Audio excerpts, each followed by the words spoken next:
Tonight, we're going to talk about the state of your 2025 POTA goals and maybe some ham adjacent stuff next on Live Free and Ham.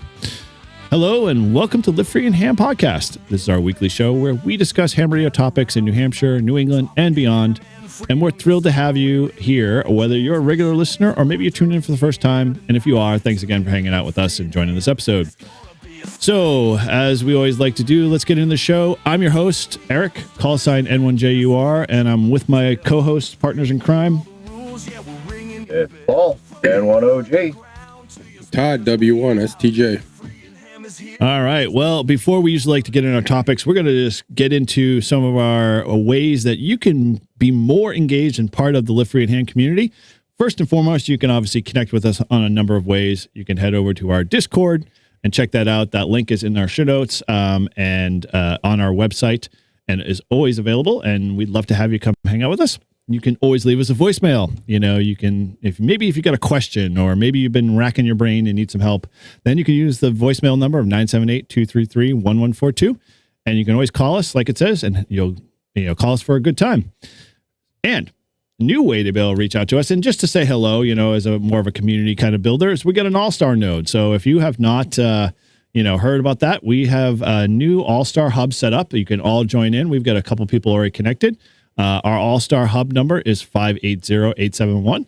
We'd love to have you come connect and hang out and say hello. So make sure you do that if you're an All-Star user and say hello and connect in. And as always, the best way to connect up with us is through our monthly live stream. Don't miss out. You can always subscribe to our channel and you can get in on all the action. As we always like to say, hey, if you want to go that one step further, you can support our show by obviously visiting our storefront over at livefreeandham.com/shop, or you can become a Patreon member. And again, all of our Patreon members, they are in the know because they get access to all of our episodes before they're released. They get access to discounts and free merch sometimes, even some of our sticker packs. We do a private, actually coming up soon. Now we have a private member stream, which actually Ted is in here tonight, that you can be a part of every Sunday night when we do our regular recordings. And if you want to get access to our private Discord, we post all of that and other information to all of our supporters before it gets out to the main channel there. And there's so much more. And as always, we like to say, you can join for as little as $3 a month. It's not a big expense. Nope, that is not. And that's many ways that you can help support Live Free and Ham here and continue to be part of the community. And if you got any questions, feel free. As always, head over to our website at livefreeandham.com and check out all the information there. All right, so we are going to dive in because we've got some good stuff tonight with our first section here. Ladies and gentlemen, can I please have your attention?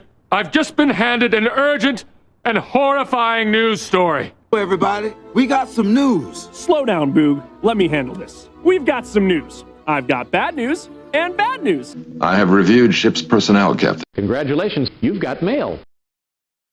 All right. Well, with that, we've got some stuff in the mailbag today, this week. So, Todd, over to you, my friend. What do we have in store? I believe we have some voicemails. Okay. Which one do we want to go with? You want Tim and Kim or we want Bob? Let's go with Bob. All right. We'll kick this off with Bob here. Hey, guys. It's Sunday, October 5th. Oh, I'm sorry. This is Bob. Yes, I just finished watching you record the latest podcast, and I had to call and tell you. You guys had me rolling on the floor. I was laughing so much. Thanks for another good podcast there, guys. Bye. All right. Okay. I don't know what he was making us rolling on the floor. We'll have to go back and do replay.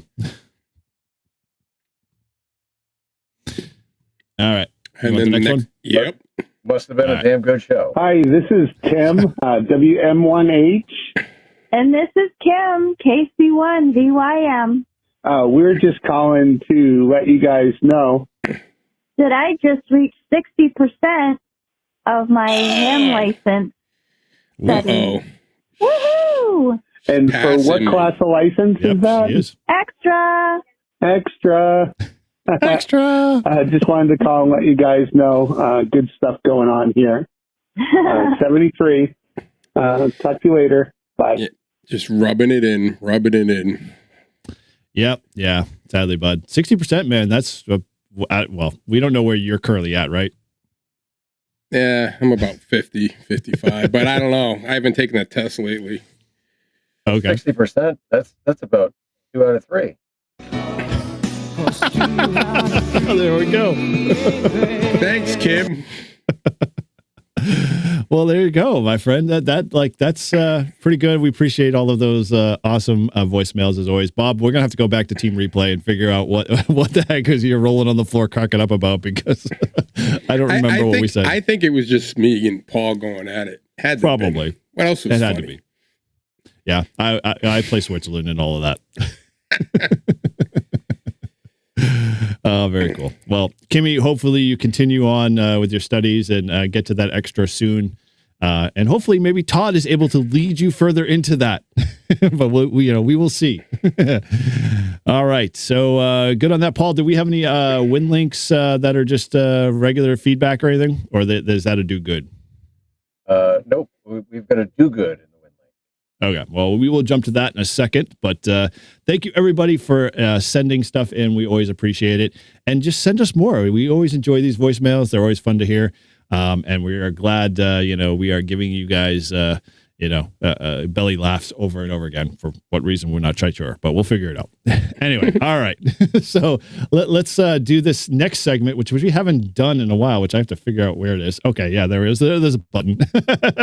All right. Doing good. Good. Doing good. You do. That's good. Do good? Do good? You're doing good. Absolutely, I do. Good. Doing good, Bob. Doing real good. Right now, my only outlet is my ham radio.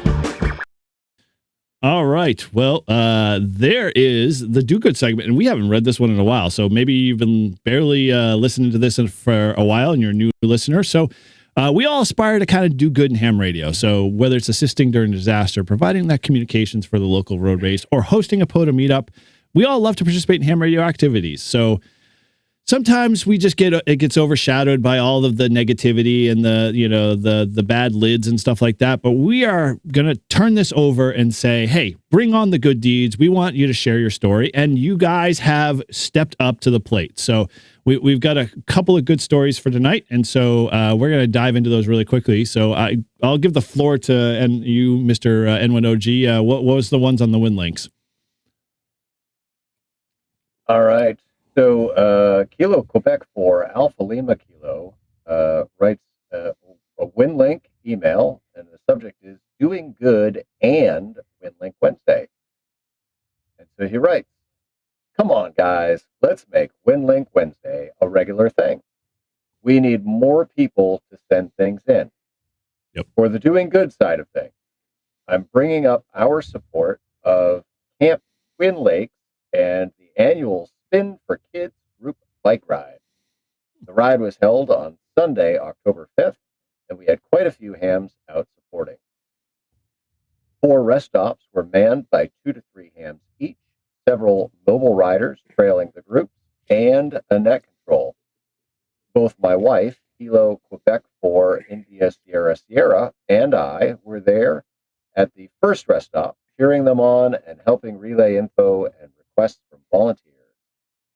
Next year, we will be taking on the mantle of leading rest stop number 1.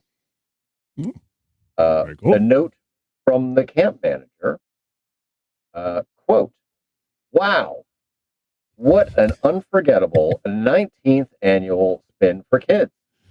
Thanks for your time, energy, and dedication. Nearly 400 riders joined us, and together we raised more than $574,000. Whoa! Enough to send 500 children with serious illnesses, disabilities, or other life challenges to camp for a week of joy, connection, and healing. End quote. That's awesome, dude. He finishes by saying, several of our club members have been assisting at this race since amateur radio operators became involved.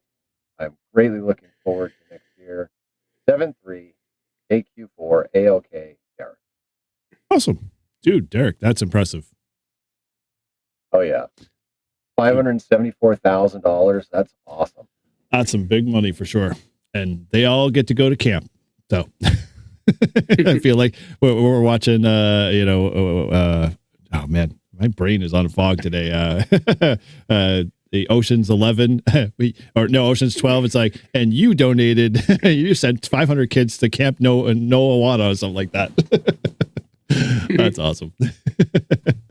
So very cool. So awesome. Well, I've got another one from Angelo N, Whiskey 3 PIG or Papa India Golf. He writes, not sure if these meet the do good requirements, but since last time I had emailed, I've given out a few hammies. Woohoo! Nice job. There's, a plus there. And with the name W3PIG, you'd have to kind of give them out alone, with their call sign, as long as they're, branded as Get Hammed.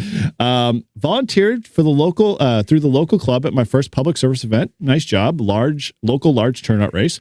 I only shadowed to get a feel of what they do, but now I plan on doing more events and maybe wander down the road of Aries. Oh, good job on the Aries there part. Perhaps public service events, Aries, races, Skywarn, etc. could be some show topics in the future, unless you've already done that and I've missed it. Nope, we actually haven't.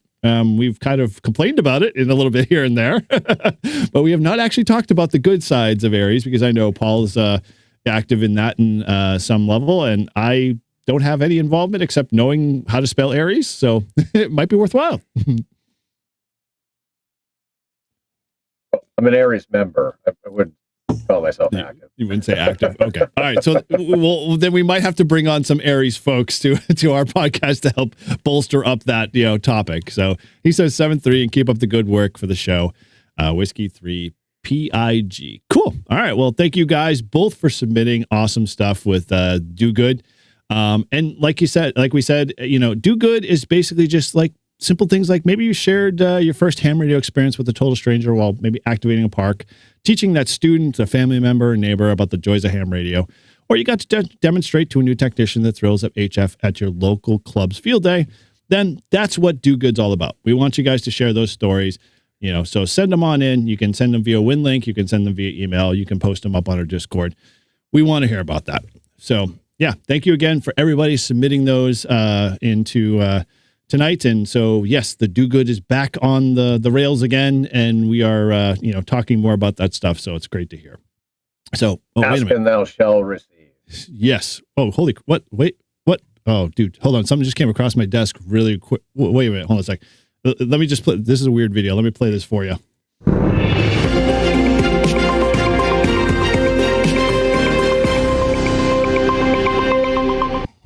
Good evening to all the airwaves and caffeinated fuel keyboard warriors. This is Live Free and Ham Radio News coming to you live from the Bedford, New Hampshire news desk. I have a special report tonight, and I'm Eric, N1JUR, your friendly neighborhood news reporter and part-time weather app skeptic.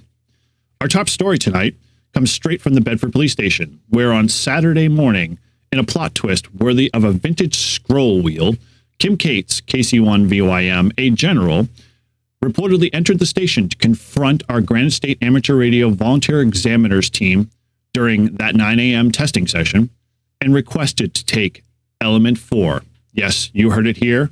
Element 4 of the extra class test.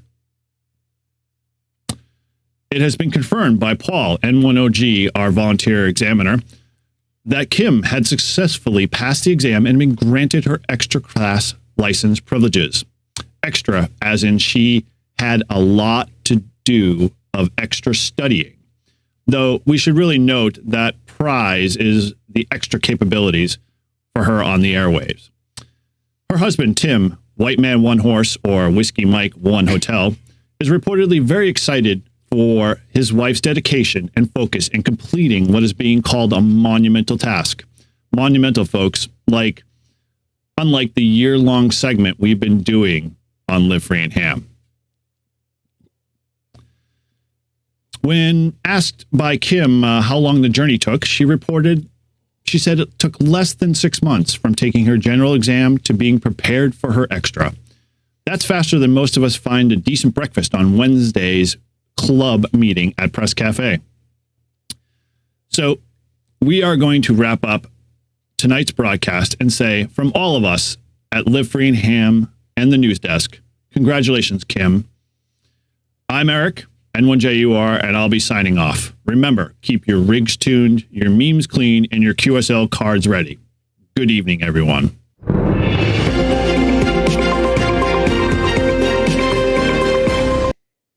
And there you go. And this is the Grouch reporting live from the streets.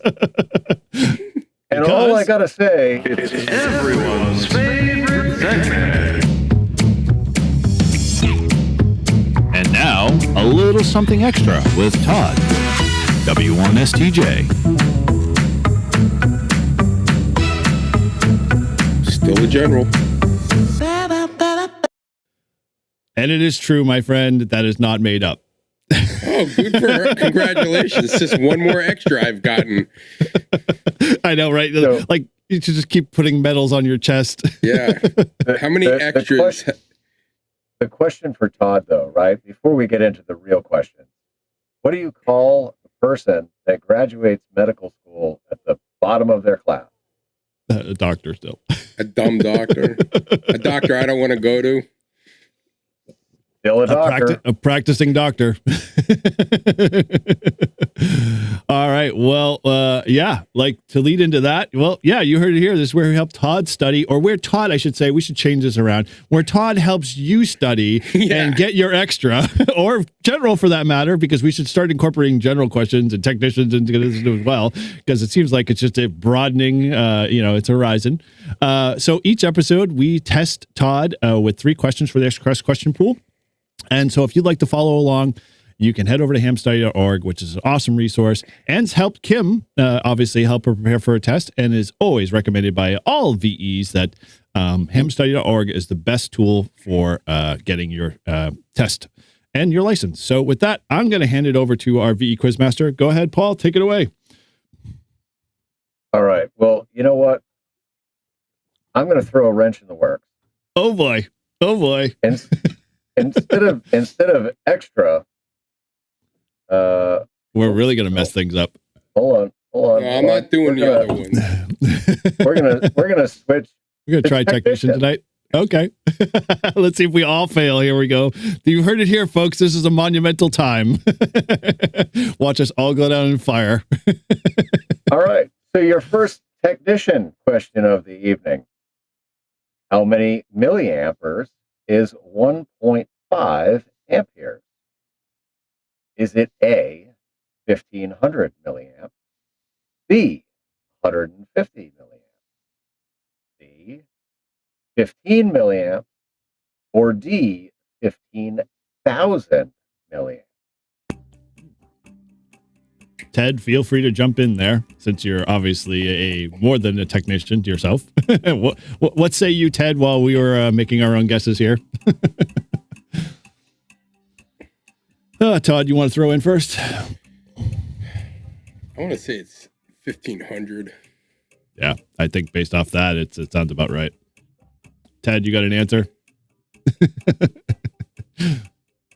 Guess not. We'll pick up Ted later.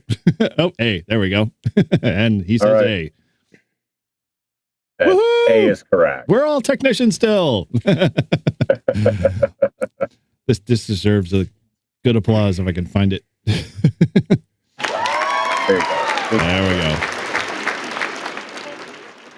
So the prefix milli. Sorry. The prefix milli means 1,000. 1,000. So move the decimal point to the right 3 places, or multiply by 1,000. 1.5 times 1,000 is 1,500. Sweet. Well done. All right. Technician question number 2 for the evening.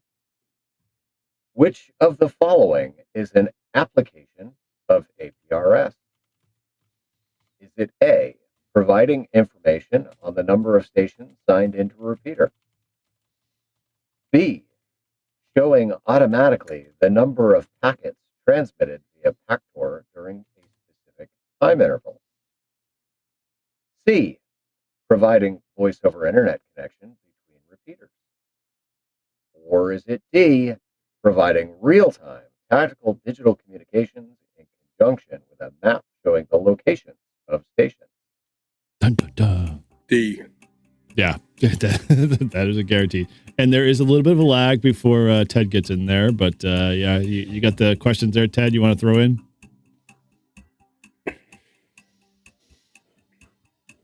We'll answer for it to you, because if you can't get D, then we'll have to take your license away. All right. Yes. 2 for 2. D is the correct answer, providing real-time tactical digital communications in conjunction with a map showing the location of station. All right. Well, good to know that, so far you're 2 for 2 on the technician. I know. Question. We're doing pretty good. For the Next third and final question of the evening, who is accountable if a repeater inadvertently retransmits communications that violate the FCC rules? Is it A, the control operator of the originating station? B, both the originating station and the repeater owner? C, the control operator of the repeater? Or is it D, the owner of the repeater? I think it's A, but originally in the repeater, I don't think the repeater owner can get in trouble. You don't think it's A? I think it's A. Yeah, because I don't think you can blame the repeater owner. No.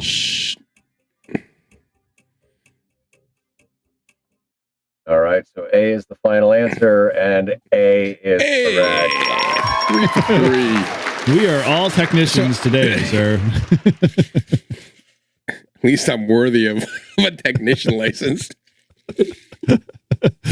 I felt like that was a little bit of a layup warm-up drill there before we roll into something more technical in nature. But yeah, cool. All right. Well, hey, we are all successfully technicians, and we all passed, including Ted there in the chat. So congratulations, Ted. You still hold on to your license like all the rest of us. But, hey, maybe you are studying for your technician. So, keep at it. Definitely keep focused and use hamstudy.org because it's an awesome tool, because we obviously, can still remember some of the answers from that same tool, even several years later. Maybe even though the question pool has changed. Yeah, although a little bit, not a whole lot. I mean, I'm sure those questions have been still in there and haven't changed at all. They just changed the wording around. Yeah, right, exactly. It's just where are the distractors that they can put in. So the current technician pool is 22 to 26. Okay, so they'll be renewing soon. Next interesting. Yes. So that'll be an interesting scenario. So those that are studying for the technician now, make sure you get your stuff done and get your tested, so you don't have to worry about dealing with a new question pool in the future. So yeah. So with that, maybe you recently received your license or upgraded. We want to know. And I think, Paul, you've got a couple that, from our last testing session with Granite State Amateur Radio, had a couple of licensees that passed or upgraded. Yeah, so we've got Kilo Charlie 1, Whiskey Yankee Echo, David, who upgraded to General. We've got a brand new 13-year-old technician awesome. that came in. Kilo Charlie 1, Victor Yankee Mike, Kim, she got her extra. Nice and Mr. John Wood, he had tested for his technician with someone else back in September. They submitted their paperwork via mail. Oh boy! So it is still yet to clear the FCC database. But he brought in his CSCE, his Certificate of Successful Completion of Examination, and I gave him credit for passing the technician's test, which he then passed the general. So awesome. Congratulations to them. Cool. Now, did he have a call sign before then, or no? He probably not. He did not, because his technician that never hurts hit even the more. database. Oh, dude. Yeah. Talk about putting all the effort in and then having your paperwork not submitted, and then the government going in shutdown mode, and then getting your general not being able to get on the air at all. Oh man, we feel for you, Mr. Wood. Yep. Well, dude, that's awesome. It's 13-year-old is great to see that, more youth are getting their license there. So we're looking forward to definitely seeing more of those and hearing more of those voices on the air. And so if you've gotten your license upgraded, or maybe you took your test and you passed, but haven't gotten your call sign issued, definitely let us know. We'll be glad to mention you on the next Live Free and Ham podcast and celebrate with you. So keep up the great work and keep studying, and eventually you'll achieve your goals. So, all right, good with that. So with that segment, we pedal on and continue to move on, and we're going to apparently change stuff up as we kind of go. Hey, we're not going to stick to the same old course. We're going to boost Tobbs' morale here a little bit. So you can have Tobbs. Yes, it's the joining of Paul and Todd. Remember? So we'll definitely have a more fun with this one going forward. So. Yeah. So with that, we are going to get into our usual Ham Radio catch up. So with that, Paul, how is your Ham Radio week been, sir?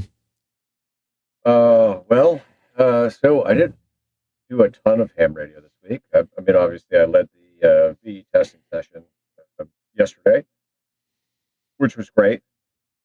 It was awesome to be walking in and have a 13-year-old with his guardian there, and we don't know where to go, and I was like, well, if you're here for the testing session, follow me.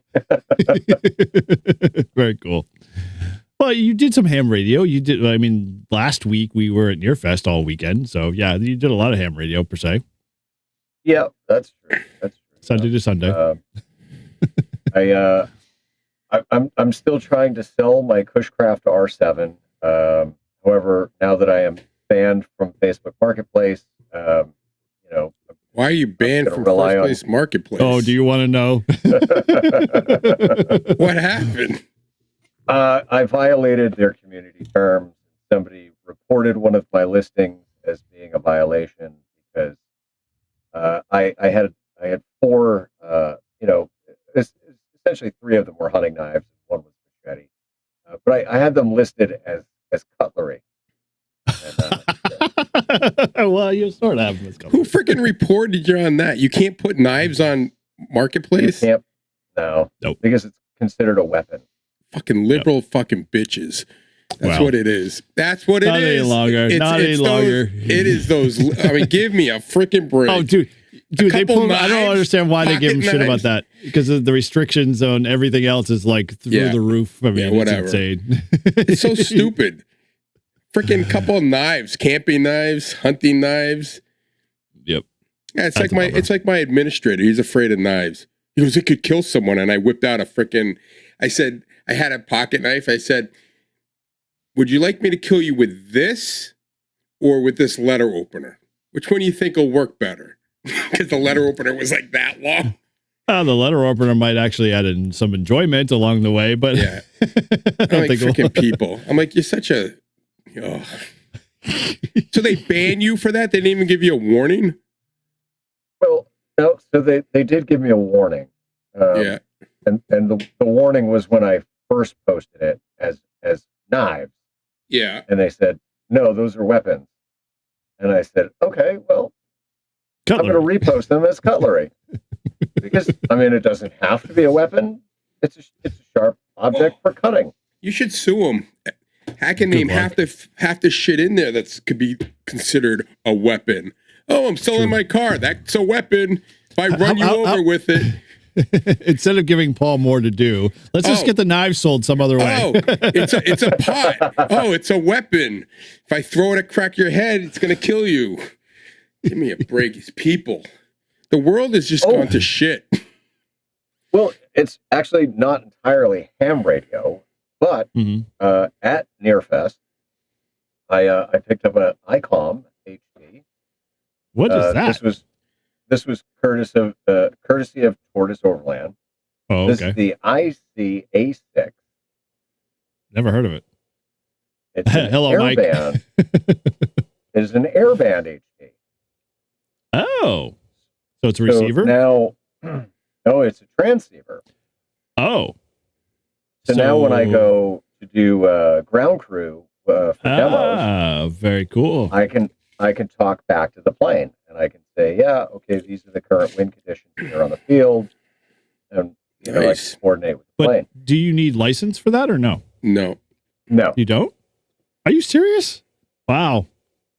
I'm sure if you bought an HT for air and you started broadcasting shit you weren't supposed to, they'd probably come after you. But sure, but like you know, a lot of pilots use them for like when they're on the ground, like prepping their plane or whatever.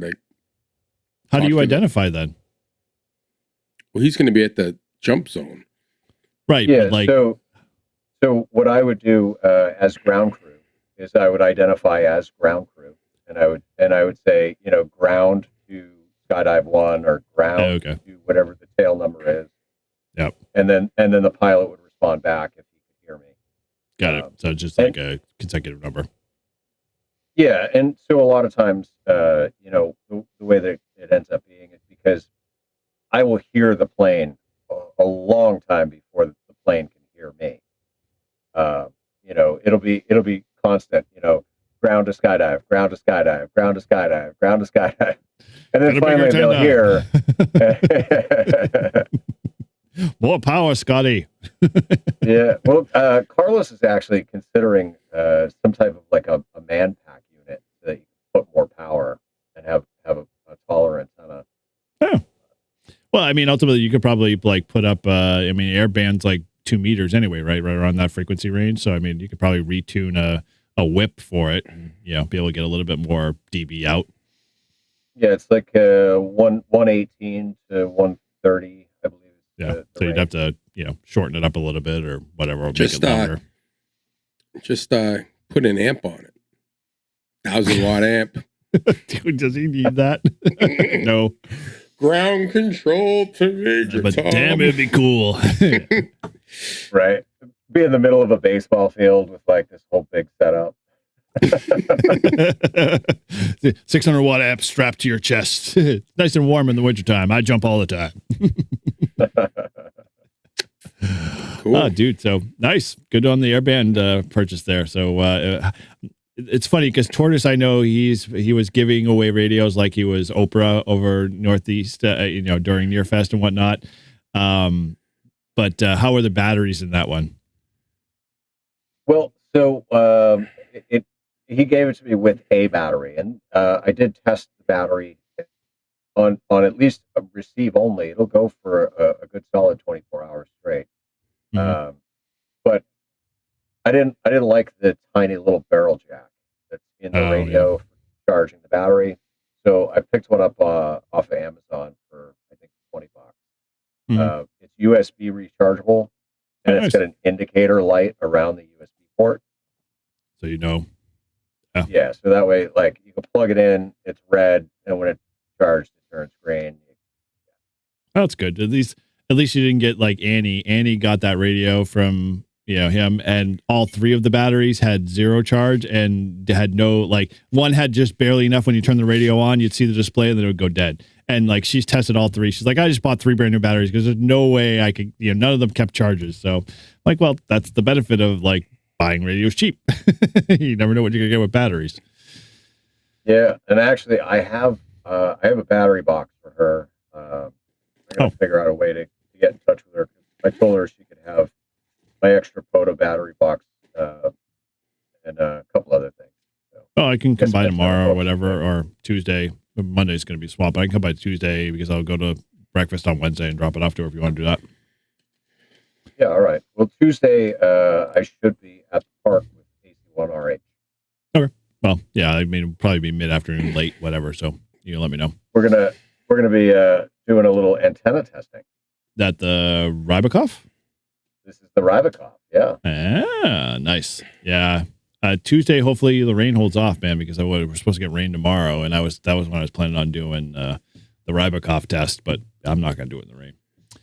Sadly, no, I'm not as bold. That's why I'm going Tuesday. Yeah, hopefully.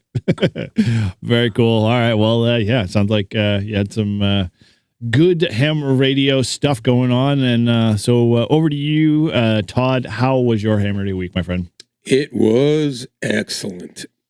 So I went to, let's see, what was it? Thursday, I think, the 9th. I went to Fort Stark. which was my first place that I actually saw HF in use, but I never made a contact there. And I tried using someone else's call sign. This is when I was a technician. So I went back there, had a meeting in Portsmouth. So I headed over there and I made 88 contacts, bunch on 20 and a bunch on 10. We say it 5 times. It does not come at all. Anyway, it was a good activation. I got freaking Alaska on 20 meters again. No, you got a hunter on Alaska, right? You didn't get the actual park. I didn't get a park, but I got Alaska. And I was like, dude, are you in a park? He's like, no. I'm like, oh. See, you have to say it when you're in your CQ. CQ, I'm looking for Alaska, but only as a park. I tell you, I love freaking, I don't know what it is, but every time I go to the coast, I get coast to coast. 20 meters and 10 meters. I was getting Oregon, Washington, California, got Huntington Beach, and then I got this Alaska, I got Colombia, Puerto Rico. I didn't get anything in Europe, but wow.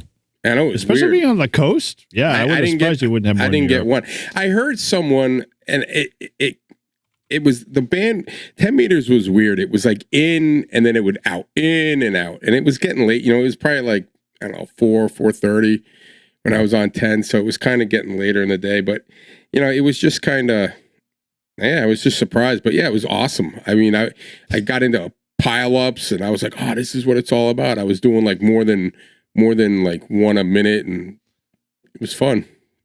Mike, Todd is jinxed. He'll never get Alaska, even during Support Your Parks weekend. Yeah, I'm gonna try. I'll tell you later on in the podcast what I'm doing for Support Your Parks weekend. I'm pretty psyched about it. Was your Columbia contact a park to park? I don't know. I don't think so. Did you post your logs yet? Mm-hmm. You probably look. You could check the park to parks on those logs pretty quick.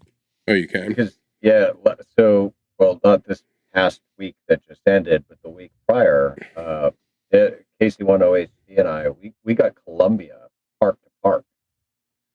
Wow. Dude, that's pretty good. That's a rarity for sure. I've gotten Spain on a park to park and Netherlands and England on a park to park, but that's about it for that stuff. Those are hard to get. Like you think it'd be easy when you just like getting all the hunters, but no. I've got a New Zealand park to park. How'd you get that? You should worry about it. Who? I don't know. I got a New Zealand one day. I was curious doing to see who the call is. There's a couple of New Zealanders out there that are pretty active, activators. Yeah. I mean, all right. New Zealand's impressive on its own, but a New Zealand park to park, I do. Props for that. I'm not. Yep. Not bad. Yeah, but it's kind of getting old hat, man. You get Australia and New Zealand all the time. It's like, come on, give it to the rest of us here. I haven't gotten them in a while. How dare you? Activated parks. How do you find park to parks? You could do it from your browser. It'd probably be better, but you can see all the filters. If you go to your log uploads and you look at your log, it'll tell you it's park to park. They match it up. Yep. Yeah. Where would it say though? Where would it say park to park? Well, so if you go to the log uploads, and you click on view for your last activation. Yeah, I'm here. You can filter it by park to parks only, but it'll show you the park to park. Oh. All right. I'll try to see if I can find it. I'm on my phone. Yeah, they're you can actually, if you go into your log and then go by hunted parks, you could actually just do it there too as well, and that'll give you by country what you've like. Because I have Alaska, and the one I got in Alaska was at U.S. Liberty Falls State Recreation Site. All right, so here's one I got. U.S. So you don't have any park to park for Alaska at all? Me? Yeah, like Alaska would be the first one you see in the list. No, I need Alaska and Hawaii. Alaska and Hawaii. Those are the only two parks the states I haven't got either. Yeah, so I've gotten Dominican Republic, Northern Ireland, St. Kitts. That's when Mike was out there. St. Vincent and Slovenia. 2 parks in Slovenia. Wow. That's crazy. Interesting.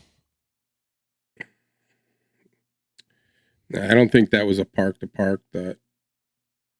Well, if you're so here, like I'll pull up the page here real quick. I'll just quick share here. So if you're looking at, let me go to the window here. It is my stats. There we go.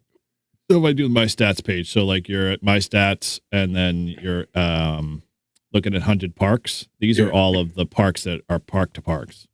So like if I look at Alaska, that's the Alaska park that I got. Park to park. So you got an Alaska one. Yeah, that's in Alaska. That's when I got it.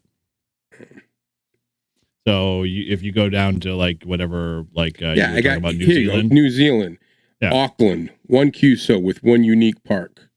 Yep, and if you click on it, it will tell you who it was. 6423. Yeah, what was the park? Auckland Botanic Regional Park. All right. Well, so if you click on it, it should tell you who the operator was. Yeah, it was ZL1BQD, 20 meters. There you go. Oh, it was FT8, so it wasn't. Oh, so all right. Well, maybe that was. So it wasn't maybe it wasn't a park to park. Maybe it was just hunted. I hunted it. But hey, I got New Zealand. I mean, I got Antarctica on FT8. So yeah. Yep. That was no Alaska though. No Alaska. Bummer.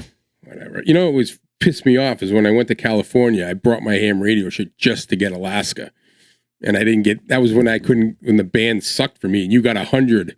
I got barely 10. That was literally the you could see where the solar flares and all of the impact was happening, and it was definitely on the West Coast more than it was on the East Coast. But it was still bad. What's your farthest place there, Mr. Grouch? Well, all right. So I guess you can't really see up there, but we can. Antarctica, Barbados, Canada, Colombia, Dominican, England, Italy, Netherlands, Puerto Rico, Spain, obviously US, and Virgin Islands. So here's the last question I have then. How many states do you have green? Ooh.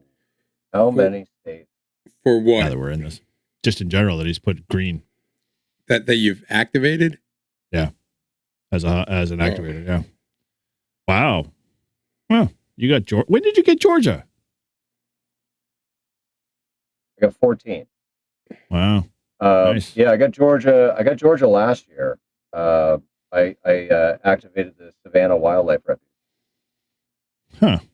Oh, right. Yes. But no New Jersey. I know you drive through there fast, but you got to stop. My gosh, please, on the way down. I don't have New Jersey. I go through there very fast. You guys don't have New Jersey? I thought I had New Jersey. Let me see. I have to look. I've got 1, 2, 3, 4, 5, 6, 7, 8, 9, 10, 11, 12, 13, 14. I got 15. I don't have New Jersey. I don't have Delaware. I don't have DC. Do you have New York? Yeah. I figured Todd you would, but like Paul.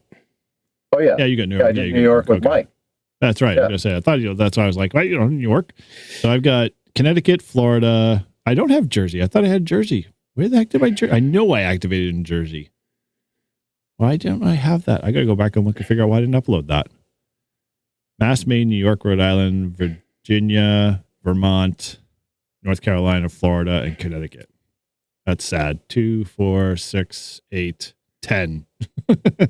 That's not going to increase anytime soon. I will say, all right, so before I head to Florida in a couple weeks, I've got to hit Maine, and I've got to hit Vermont,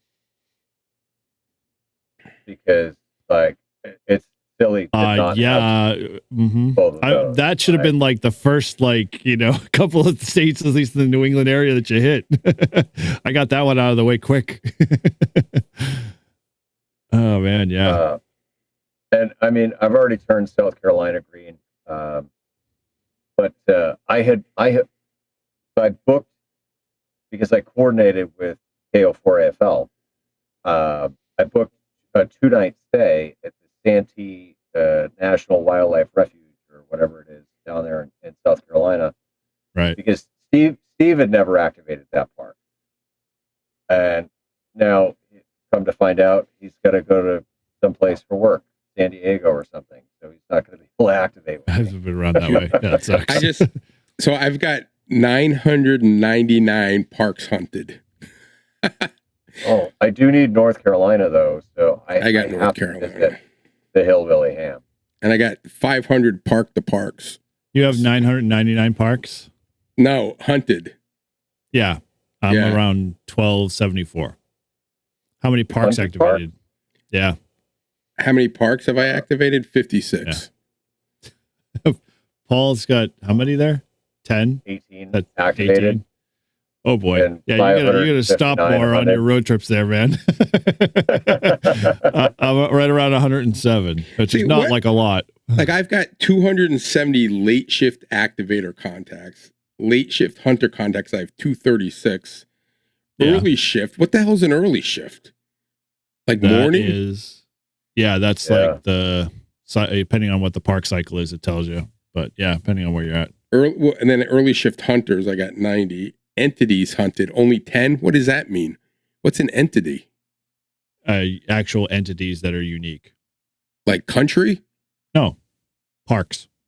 Park is an entity. I've only got 10 unique parks. That can't be right. I have only 18. Yeah, an entity has to be something different. It's got to be like a country or something. Because I've got 18 parks activated, but I've got 12 entities hunted. And I've got 559 parks hunted. The parks and entities aren't the same. Yeah, I don't know. I think maybe that's the country. Unique countries? Right. So, 1, 2, 3, 4, 5, 6, 7, 8, 9, 10, Okay, 11, so 12. Park or POTA entity is a physical location on the POTA list with a unique park reference number, which can be activated for amateur radio contacts. That is what a unique identity is. So what is it? It's just basically a physical location on the POTA list with a unique park reference. Yeah, but all right. What is the unique park reference?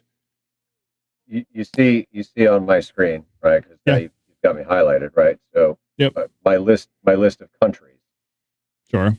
So counting these countries, 1, 2, 3, 4, 5, 6, 7, 8, 9, 10, 11, 12. And then we go to entities, and sure enough, it's 12. Okay.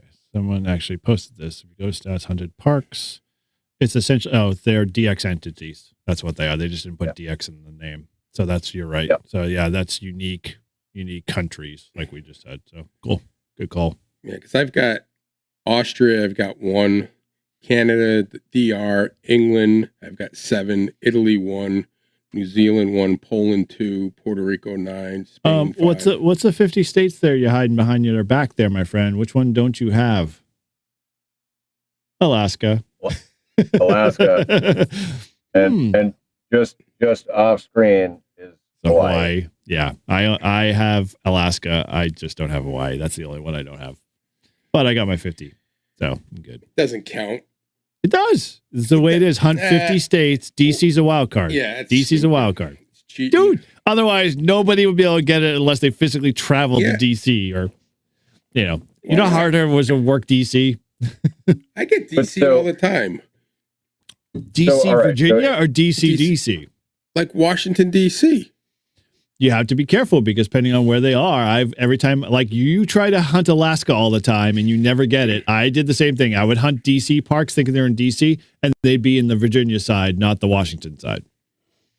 Well, it's green. There's one guy, he's got a Sprinter van and he parks outside the agricultural building next to the National Mall. And apparently there's 5 parks that all kind of overlap that area. Yep. Right. And so when you get that guy, you get 5 DC parks all in one. Yeah. Have you seen the map of DC? It's like they're everywhere.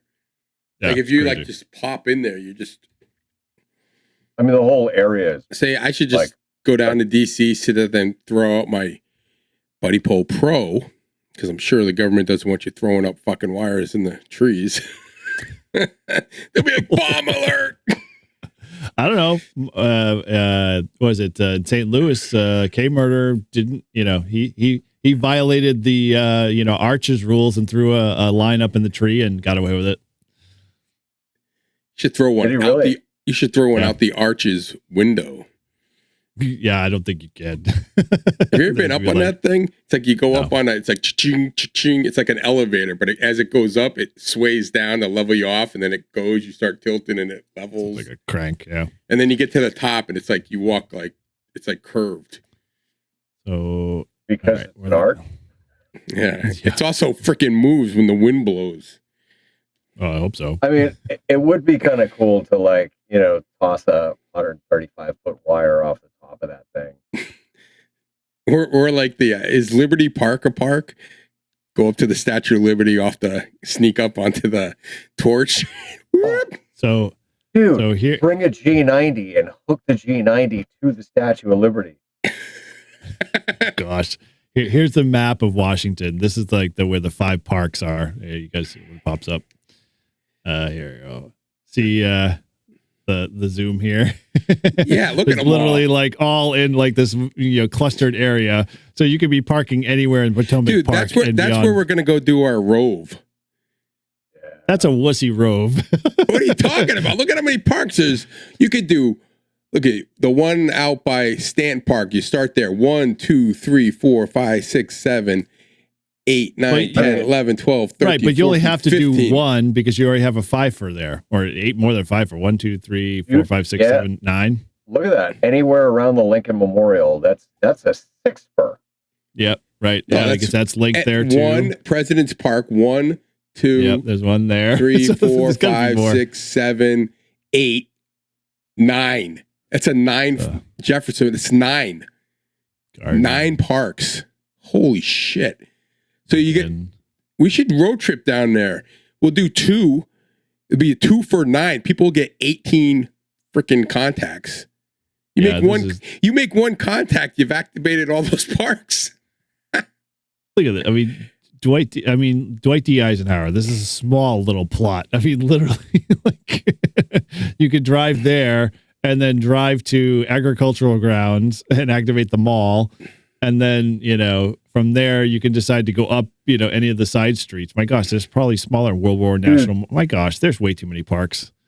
That would be the easiest multi-park rove ever. It would be, but I can only imagine. Actually, I want to just drill down next as we're going down this rabbit hole. 10 activations. So it must be super RFI noisy for a lot of these guys when they're only making 10 or 12 contacts. Yeah, look at that. 10 or 12 contacts. They're not making a lot. Well, I mean, in all fairness, it's not convenient location. No. Right. You'd have to definitely car it. No, I would say man pack. Yeah, you could do that too. Yeah. I would agree with that. Where am I going? Yeah. I'm gonna get a scooter and put a radio on it. Put a radio on it and around my waist and just have an antenna shooting out the back like the ATOS. Just drive around. Oh, let me just zoom. I mean, that's the cluster. That's insane. Yeah, baby. Look at all those bad boys. Literally, even down in here, you could literally take a boat, start at then Washington, take a boat all the way down and hit all of the parks along the way on a boat ride. Just float the Potomac. Oh, dude, yeah. that is wicked easy. That's sad. I mean, that's a lot. Holy crap. I mean, in comparison to where we are up here in New Hampshire, we got a little bit of a drive. Come on, show me the parks. Let's go. Come on. Oh, there we go. So, yeah, but look at that seacoast. So that's the best. That's a cluster park right there. That's the 8 or 10. How many are there? I want to go to that island. 3. This one? Yeah. Yeah. We need a freaking boat. We did. We had one. He's going down to Florida though. Eventually. 1, 2, 3, 4, 5, 6, 7, 8, 9, 10, 11 parks right there. Like that's the farthest inland. This one, urban forestry. Yeah. Go down to the what's the one? Go down. So go into Rye Mass. is right here. That's Rye. Go down to south. So what? Go right there. What's where the N is? Salisbury. All right. Go to the N. Wait a minute. Oh, this is a new one. I haven't activated that one. Salt marsh. Yeah. Where the hell is that? Yeah, There's that one. This is Salisbury State Beach. Fishing location right there, actually. Is that like, that's not in the, okay. So that's not in the camping area. Nope. Oh, weird. Go, you must be able to get to it. But look, go. So left. What's? Yeah. So there's this Eagle Island, which that's is where I'm going. Yeah, and then go to that one. Right this here. one here is Maudsley. I've been there. So that's you a go. really good one. So go there, and then we go over there. So that's 1, 2, 3. Forget Eagle Island because you need a boat. Boat. So all right. here, So 1, 2, 3. Yeah. Now go up north. Go up towards New Hampshire. Salisbury. Yeah. Keep going. Go up north. 3, 4, 5, 6, 7, 8, 9, 10, 11, 12, 13, 14, and then go out to Pease. 15, 16. How many do we need?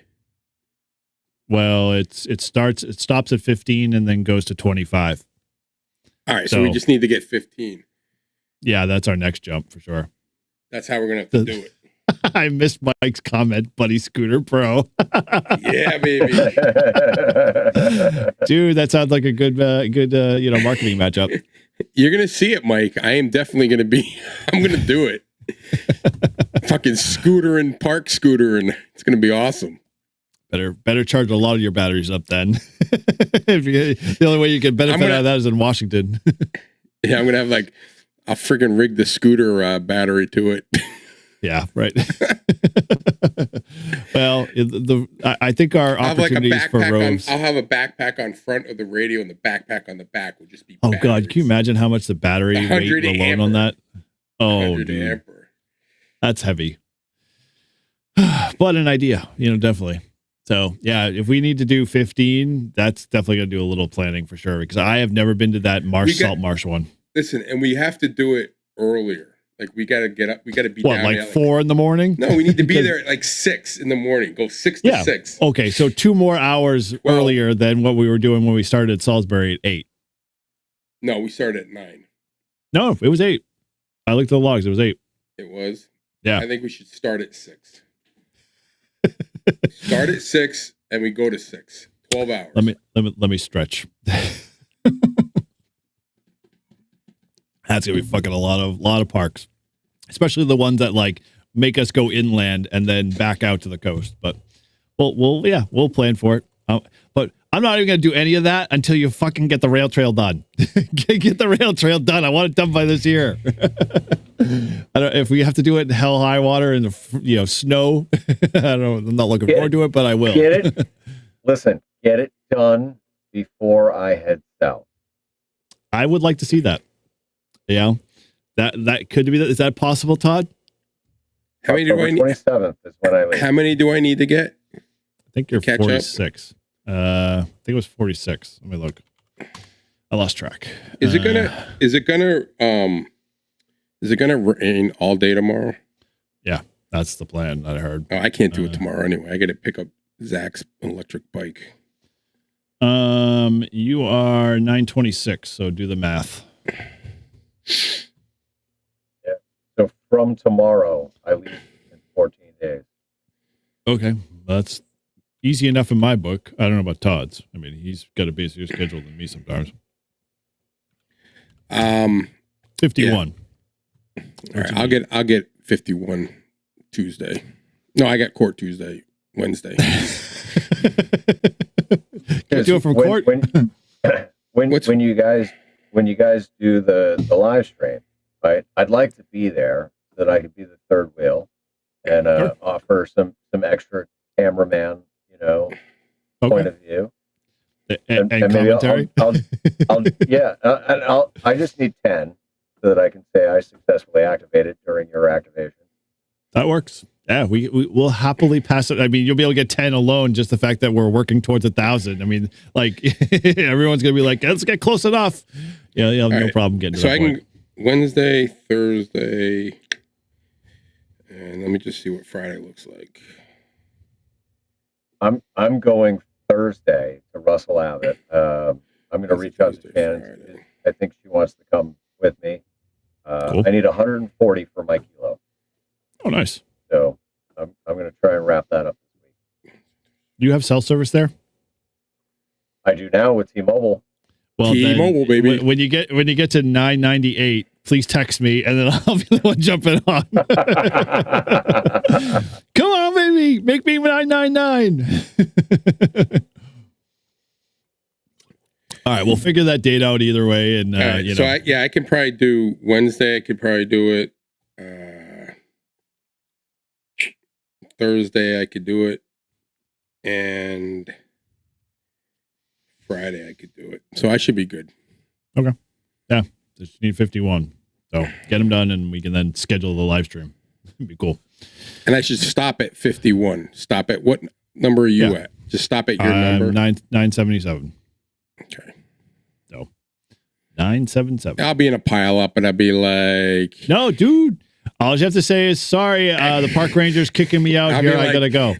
$9.99. All right, Eric, catch up. You gotta get $9.99. Meanwhile, Todd's just like kind of sitting back while I'm doing all the heavy lifting when trying to get up to $9.99. I'll get $9.90. Mm-hmm. Just get 977, my friend. Let's do this a one-legged race to the finish there. All right, 977. So yeah, let me keep me. I'll have you on Hammer Alert either way, but yeah, I'd love to be 999. That's all. I don't have to be 1,000. 999 is perfectly fine. Nah, I'll stop at 977. I'm not talking about you. I'm talking about when Paul activates Russell Abbott. Oh, for his kilo. I just want to be 999 in the book. There's something unique about that. So, all right, very cool. So Eric, how was your ham radio week? Pretty good. Let me see. What did I really do for ham radio? I mean, obviously, we're back in the saddle with Brew and Activate, and we had some good conversations around winter and POTA activations, which opened a lot of opportunities to try out a few new antennas and configurations and whatnot. So that was fun to hear people's input, especially with folks that don't actually see the white stuff. So they shed some light on some good opportunities to set up your vehicle better, and I'm going to hopefully try to do a little more wire work in winter now that I got the mast and everything, and try that out. So knock on wood, will be good. The only other thing I've been working on is trying to. Oh yes, they do a Faraday cloth. I saw that for the cha whatever it is that. Chameleon did an X cloth, ground radio cloth. Anyway, sorry, get sidetracked here. See, this is why I can't do a live stream and do a chat at the same time. It just proves my thought. Yeah, so I finally got all my All-Star set up and all configured, and that's tweaked and working well. So I'm happy with that. And like, as those folks may not know, we've got an All-Star node, a hub, not a node, set up that we mentioned earlier in the show. So 580-871. I got a bunch of people already joining in from Missouri, and Todd's in Amherst. You got myself, and Russ is from I just forget Missouri too as well. And so there's a lot of different people connecting up. So it's good to hear. Good to have once I get my node working in the car, I'm just going to leave my second station on that and just call out like I normally do. And so funny you say that, because I decided finally that I was going to rid my radio of APRS in the sense of turning it off. So I no longer, sorry, Tim, broadcast my APRS position. And so I took that second channel and just made it my All-Star node, simplex node channel. And I've got on order what the heck is the APRS device that's out there? Man, my brain is just fried. So I bought a separate APRS device that I'm going to set up for APRS. Mike, you have one. What is it that you're hearing it? It's a small little box that you recommended, and I picked one up. Oh, man, this is so bad. Anyway, so I ordered one of those, and that'll be in here soon, and I'm going to probably have to think about putting a second radio in the truck just for that, maybe a 2-meter mobile or something. I don't know. We'll have to figure that one out eventually. And And then I still have to put my G2 in the truck. So yeah, that's coming. There we go. MobiLink. Thank you, Mike. Appreciate it. I have to get I gotta figure out a way to keep it running, because when I turn the car off, it loses the power. Yeah. So battery. So what you need is a step down buck converter, which is like a $5 thing you buy off Amazon. I'll send you a link for it. All right. And then you just have to put a battery on it. So you're powering like what kind of like how big of a battery? Well, I mean, you have a 100 amp hour battery. You could, use that. Just leave that in the car. Yeah. Yeah. Literally that will run perfectly fine with it for a long time. What do I use for a power cord? What do you mean? Oh, so like for your like now I got this huge freaking AC power cord with a you won't need that. Leave that at home. Leave that at home, and then you just use a like barrel connector to power pole, which is what I did. Well, actually, no, you wouldn't even have to do that, because I have the buck converter, which basically has a barrel connector on one end of it, and then the other end is basically two little terminals that you put into another set of wires for battery. How do I connect it to the node? Through that little barrel connector. So the buck converter I don't have one with me. So it's a small little box, and on one end it's got a barrel connector that plugs into the node, and then the other end is just two terminals that you could put to your battery. Right, but there's no barrel connector on the node. Yeah, there is. That's how you plug it in. Or is it USB-C? USB-C. Oh, well then you just need a USB-C buck converter.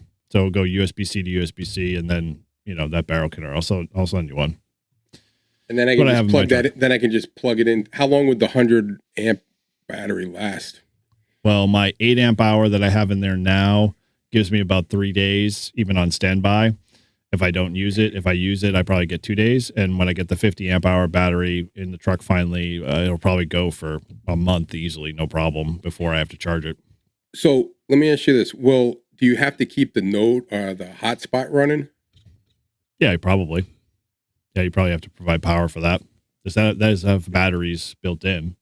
Yeah, but you can also plug it into USB and keep it charged. But will that be using the hotspot? Because I only have like 25 gigs. Yeah. So, but the usage on it is just the Pi and the All-Star stuff, and it's not sending a lot of traffic at all. I mean, so I won't go over the 25. Oh, hell no, I don't at all. My node, like if I look at the stats on it, it's small.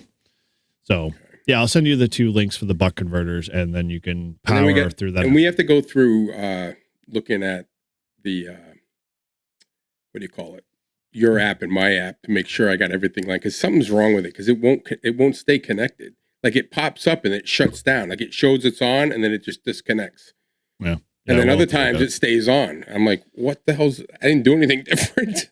No, and mine does the same thing too, depending on if the hotspot loses connectivity to the tower, and then the node just goes away, and then I just have to kind of do a quick reboot, and it works back again. So, yeah, it'll eventually figure it out. But yeah, we'll go through your stats and get you back up and running. I mean, it's working here now. So. Yeah, you were connected for a while. I mean, am I connected now? Because I reset it. You're in. Okay. You are. So Grouch is the only one that's not. So. Well, I'm not, because my hotspot is next to the door, ready to go in the truck. I know. So cool. Yeah. So outside of that, I put a solar panel on the back of my truck. It's doing pretty swimmingly.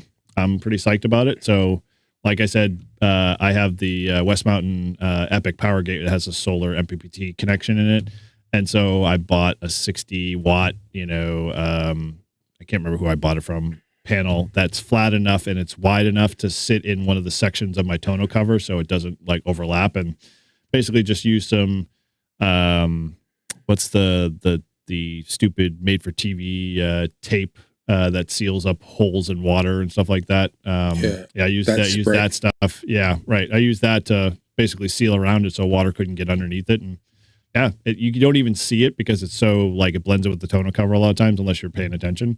Where did you mount it to? So where my tonneau cover reaches the back of my back rack, I just moved it just a little bit in front of the back rack so it wasn't underneath under it, but so it's sitting like kind of right in the middle of the window. Is it flexible? Yeah. Oh yeah. It's super thin and it sits flat. And so, I don't have to. I was thinking of putting one, like they sell like ones for like, like Jeeps, like on the hoods and stuff. I was thinking about getting one for the roof. Yeah. I would say your hood ones are probably good because thinking long haul, like I was like, oh, the hood would be okay. And then I was thinking, I'll just put on the tonneau cover. And the problem with the tonneau cover is the way my truck parks in the driveway, the sun is always over the hood of the truck. It's never behind. Now, what are you going to use it to power? Just keep your battery charged for the... It's going to charge the 50 amp hour battery, which is on order right now. And the 50 amp is going to power... everything that's in the back seat that you saw. So that whole distribution block, radios, the AllStar node, the hotspot, that type of stuff. So... yeah, it'll be interesting, but I'll make a video on that. So that's coming soon for folks that are interested in it. Cool. So yeah, I might just throw the 100 amp one in the back. Yeah, you could probably if you found like a battery box with enough of like a lid space, you could probably put the battery, the AllStar node, and the hotspot all in the same box, and then basically, yeah. Oh, am I breaking up? Am I? You're frozen and you're breaking up. How am I frozen? No. Okay. So what did you say? Well, I have a battery box for it. And it's like one of those marine battery boxes. I wonder if the node would fit in the top of that. Well, like I say, if there's enough space in the lid, you might be able to get away with putting both of the, the hotspot and your AllStar in there and run all the cables and be good. Yeah. So options. I'm going to need another hotspot. Dude, you might want to look at Freddie's list of options because a few of the other ones from hotspots are. How much was your mobile link one you got? The MobiLink was basically just an APRS TNC modem. That's just for APRS. That has nothing to do with AllStar. Oh, I thought you said you got another node for AllStar. No, I got a TNC MobiLink for the APRS stuff in the truck, so I could have it separate. Oh, okay. I saw KM4 ACK's video where he did the whole tablet and everything else like that, and I was like, ooh, I like that idea, and didn't because I hate the APRS, and you share the same feelings. APRS on the 300 and the 500 is Yeah, I mean, it's cool. I mean, I have it. I don't have it. Do I have it on the 500? I don't think I set it up yet. Yeah, I do, but I don't think I set it up. But I mean, I don't get what it. I mean, I don't use it. Like I don't like who uses it. Like to see where I am. Well, APRS has got. Yeah. Welcome back, Paul. I would have to say, like for APR, like check out KM4ACK's APRS stuff, and you might like have a refreshed, renewed, kind of idea of like, oh, this actually makes sense. Who is it? Smart Jason KM4ACK. Yeah, the video that that Jason did with him during the 30 days, like that video is fantastic. Yeah. And so I was like, fuck APRS. What do I need that for? And then I watched that video and I was like, all right, yeah, makes sense. Yeah. Well, if you watch his laptop where he bought the tablet, the 8-inch tablet that's independent of everything, that one, like he's like, oh, I run Winlink on it, I run APRS messaging on it, I run what's WODE and all of that other stuff, literally from that one tablet and the MobiLink, and I'm like, dude, that's what I need. Like, I don't need like, something that's on the radio and now I can keep, and like I was telling earlier when you stepped away, I finally broke free of APRS on my 300 now. So no longer broadcasting. It's the second channel is now my, APRS, my AllStar node. So that's all I use it for now is both channels, and it works fine. So many more things. So yeah, that was my ham radio week. So with that, we were alluding to at the beginning, we were talking about like, we're getting towards the end of the year. It's kind of one of those things that I like to do from time to time. I know Paul's kind of going through a little bit of a, equipment purge and stuff like that as he prepares to go south for the winter, snowbird, or we should say parachute, mobile bird. And before you actually, are you still getting in your 2 weeks? You're planning on still doing a jump, right? Because I'm hoping to do a 5-2 contact before you leave. Okay. Yeah. So it'll probably be the week before I leave. Okay. Not this week coming, but the following week. Yeah. I'll be at Pepperell.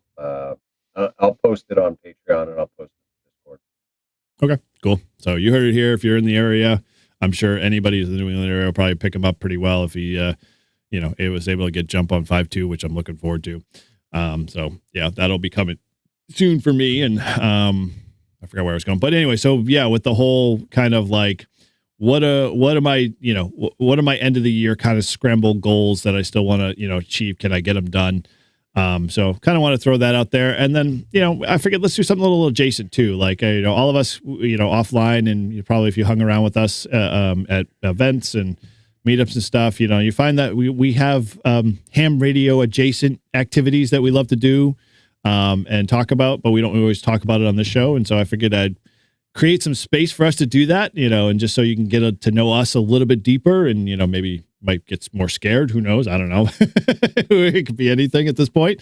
So, yeah, we'll dive into some of that. So I guess, starting with the goal stuff. I mean, and you got, I should ask first, in the audience that I'm in front of, are you guys the goal task kind of planners when it comes to the ham radio stuff? Or are you just, kind of, like Shannon, just, whatever takes wherever the wind takes me kind of thing?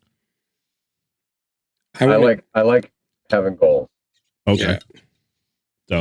So then if you like having goals, then who wants to kind of take it first? Like, have you gotten anywhere with any of your goals, or, what are your plans? None. Okay. Pequeño, Close. small. Okay. So, all right. So, my New Year's resolution. Okay. Because we'll start there. Like, it's where you create your goals for the year. So I wanted to get my skydiving license. Yep. Check. Got it. I wanted to do 10 of the 48 4,000 footers and do summits in the air. Well, I didn't get to those this year, but that's all right. Okay. And then the third goal that I had laid out for New Year's was I wanted to do 2 parks a month. And so I came close. So I didn't do January, February. I only did 1 in March, but I did do 2 in April. I did 2 in May. I did 1 in June, 2 in July, 4 in August, 2 in September. And so now here we are. It's October. I got to get my 2 in. Okay. Nice. And so it's not like 2 unique kind of things. You just got to get 2 parks in to feel like, you've had some success. Yeah, exactly. I figured at the very least, right?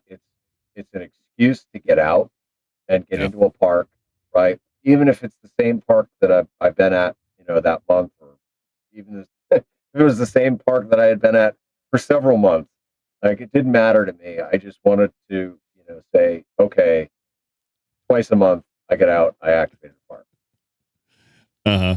Poor Mike, make a satellite QSO. You're still working on that, big guy. We had it. We freaking had it. Almost, my friend. Freaking damn HT goes dead. He needs a cheerleading squad behind him every time he does it. That's the only way it's going to work. Okay. All right. It's the over-under. Who does Mike make a satellite QSO before I get my extra? Yes.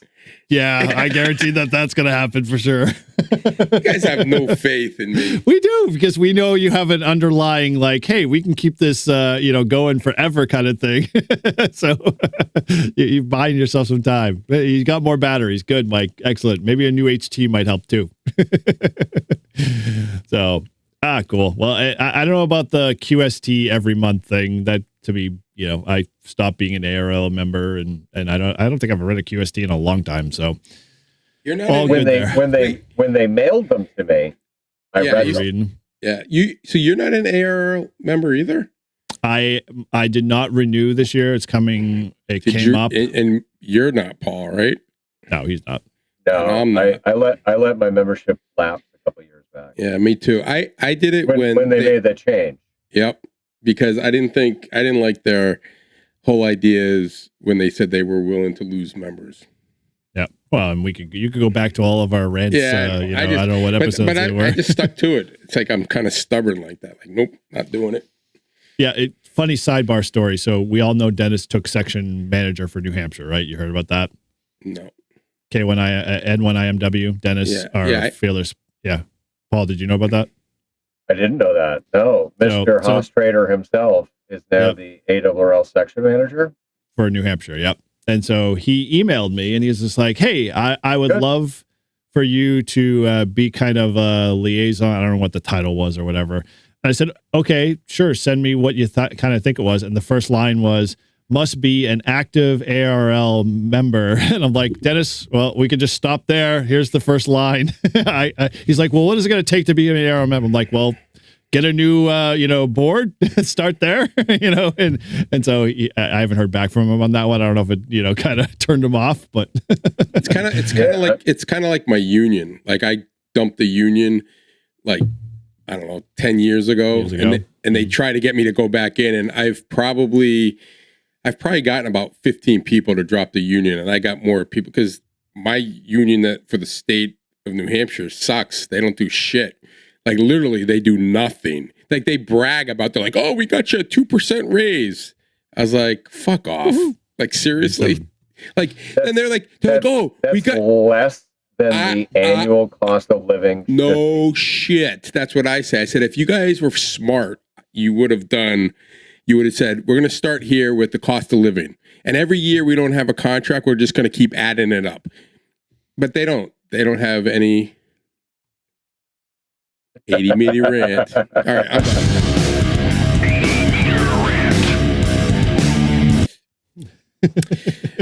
Annual cost of living increase should be 2.9%. Yeah.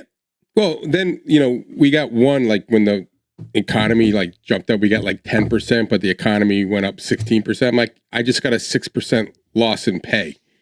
Oh, well, not really. I'm like, yes, really. I told him, I said, people who work for the union are people that can't actually do real jobs. And that's why you go to the union. And I said, back to POTA, because we are not a union show. Anyway, I was just going about the ARRL. It's like, that's why I was like trying not to go down that road, but I did. Sorry, I'm not my going fault. back. You burn me once, I'm never going back. All that being said, yeah. So that's kind of like where I'm at. So no reading QST any longer. So yeah, okay. Is Mike talking about himself in the third person here? Or is he talking about dude, I just kind of glazed over that. That was like I kind of like made the connection in my brain, like, oh, he must be hanging out with. So it'll happen. I hope so. Is it like interesting. Was this a family trip or is this a work trip you're going on, Mike? I'm curious. Mike is. Yes, Mike is, was, and shall be. All right. Well, so back to where we were because I lost my train of thought. I should take a bus. We were getting into your two POTAs. So yeah. So it sounds like you got a little bit, some of it accomplished. You feel somewhat successful?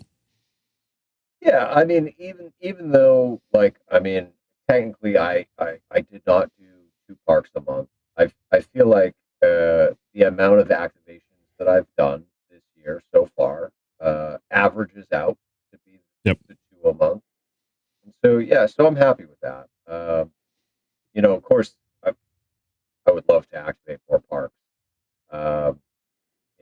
And next year's a new year, so next year I'm going to try and add some additional states to the mix. So not only will it be 2 parks per month, but I also want to add at least 3 unique states to the mix. Right.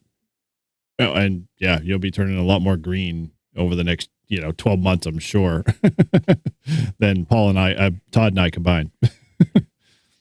Well, the downside though, right, is I've already got Florida green, I've already got Georgia green, and I've already got Alabama green. So, I mean, those 3 states are the 3 states that touch Florida, or the 2 states that touch Florida. It would be cool to maybe make a road trip to Louisiana while I'm down there. 'Cause I'm going to be down in Florida for 5 months. So, if you do Louisiana, you'll get Mississippi. You got to drive right through it. Well, he's talking about like once it gets settled. like he did when he was down at the jump zone. He just drive out to wherever he's going. Right. Yeah, but if you're in Florida and you're going to Louisiana, you got to get Mississippi. You have to drive through it. No, Louisiana borders Alabama. Yeah, you and go Mississippi. Up, like, that coast. Well, yes, on the other side. No, it's east. Mississippi's east of Louisiana. Trust me, I did it. I drove an hour to Louisiana and across the Mississippi to get the fucking park. Time to pull up a map. Yeah. I don't think you're right, but so no, Alabama does not. Alabama in Mobile, Alabama is still, you have to cross through Mobile to get into Mississippi. To get to Louisiana. A little small chunk of it. Yeah, I guess. Yeah, there's a small little bit of Mississippi there. Yeah, okay. So, but now we have to figure out if there's parks on the small. Yeah, if you just drive up along the border there, then you could actually get Arkansas too. Yeah, good. I think Arkansas is a little too far north. Yeah. Because so after Florida, I'm going to Texas, and there's allegedly there's going to be a nice little meetup of ham tubers, kind of people that are all going to come together, where I'm going to be camping in Texas, and that should include Jason 2.0, K Murder, Dave K B5 UTY, and maybe Rob, Digital Rancher, maybe he'll come out too. But yeah, so I'll be in Texas in April. So maybe I'll just I'll kind of take the long way to Illinois, and I'll do Arkansas, Missouri, Kansas, or maybe just Arkansas, Missouri. Get Oklahoma. Yeah, well, Oklahoma, Kansas, Missouri. Yeah, fuck it, dude. Maybe just Oklahoma. Just take a week Arkansas, Missouri. Just take a week and hit every state you possibly can. Okay, so, dude, go to Four Corners, right? That's got to be a park, right? And just fucking plop your ass right in the middle of that fucking thing, and you'll get 4 states. That's right there, Four Corners National Park. It's got to be a park. Oh no, listen, Four Corners is on the list. But that's got to be a whole other trip. That's so far west. Yeah. But to do that park, do you have to be in every state? Like, do you have to literally be sitting on the 4 corners, or can you be in one of the states and get all 4 of them? Well, as long as there's a trail connecting them. Here's what I confirmed with the POTA folks. All right, is if you activate a park that crosses state lines, what you have to do is you have to get enough contacts in that park that you can then divvy them up across the state, so that you have activations in each state. So like when I did the Savannah Wildlife Refuge, right? Savannah Wildlife Refuge, it was Georgia and South Carolina. But I had to split my log. Well, so like here's an example. The rail trail is a split state. It's Mass and New Hampshire. So you get to choose where your contacts go. But I've done it where like I flipped it and did Mass one week and then New Hampshire the next. And yeah, it's still all the rail trail, but it's just you get credit for the state. Not like I need to get Mass green, but yeah, but exactly. Yep. So what if someone's but if someone's looking to get New Hampshire, they don't have New Hampshire, and you put it down as Mass, they're like, fuck. Well, that's usually when most of the hunters, like I've had a few hunters ask me, like, are you in Mass or are you in New Hampshire? And it's like, oh, I'm on the New Hampshire side. So, we'll let them know. Right. But if you log it as Mass, because you can. Yeah, then I'll tell, as long as I know I'm logging it, because like when you go into your log, it asks, which side of the border you're on. And you just say, I'm in Mass or New Hampshire, as long as you just pay attention to it. But dude, yeah, if you go crossing your 3 states there, I mean, this is just quick pull up.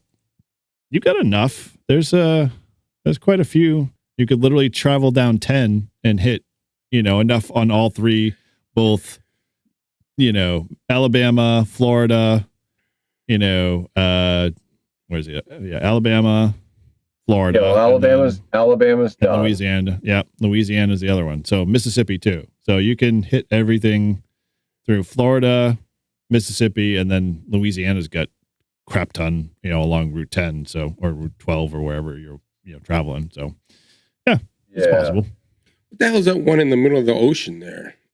This one? And then so at some point I'd like to go to Arizona to skydive. Yep. And so if I can work a deal with the drop zone in Arizona like I'm doing in Florida, maybe next winter I winter in Arizona instead of Florida. Mm-hmm. And then I can get, Utah, Colorado, New Mexico, Arizona, I can get Nevada. Yep. You can probably get California if you go out towards Yuma. I will not go to California. I will never activate that state. You could stand from the border. Hey, if you go to Orange County, they're conservative. I won't do it. They're the only that they sued the state to not make them a sanctuary state. You can go there. I will not go through California's border fucking checkpoint. I won't do it. All right. Especially not towing this thing. Not doing it. Oh god, well, you definitely have to strategize a little bit better where you're going to drop the camper, because a lot of those places you're going, you're not going to be able to just pull the camper and you in at the same time. Right, and that's where so maybe if I'm staying at a drop zone in Arizona, maybe I could go to the border, right, and do a Nevada park that's also in California. And I could split my log without actually going to California. I was going to say, what happens if you've got every state, including Hawaii and Alaska and California? You're going to stay that stubborn and be like, I ain't fucking going over there and have one state missing? If I can be within 100 feet of the California border in a Nevada park, and I can submit my logs as a California activation, sure. Then I'll get it. Look, California is a really cool state, except for the politics of it. Yeah, I mean it's got some cool places. It's so diverse. I mean, it's got you get out of the LA and you get into the inland more. You got. I mean, it's beautiful. In the early 2000s, right? So 2001 time frame. I hitchhiked across the country, and I went down through Reno. I stayed in Bakersfield for about a month, and then I just went up the coastline, hitchhiking and camping, and just kind of having fun. Let's put this to rest. Let's put this to rest.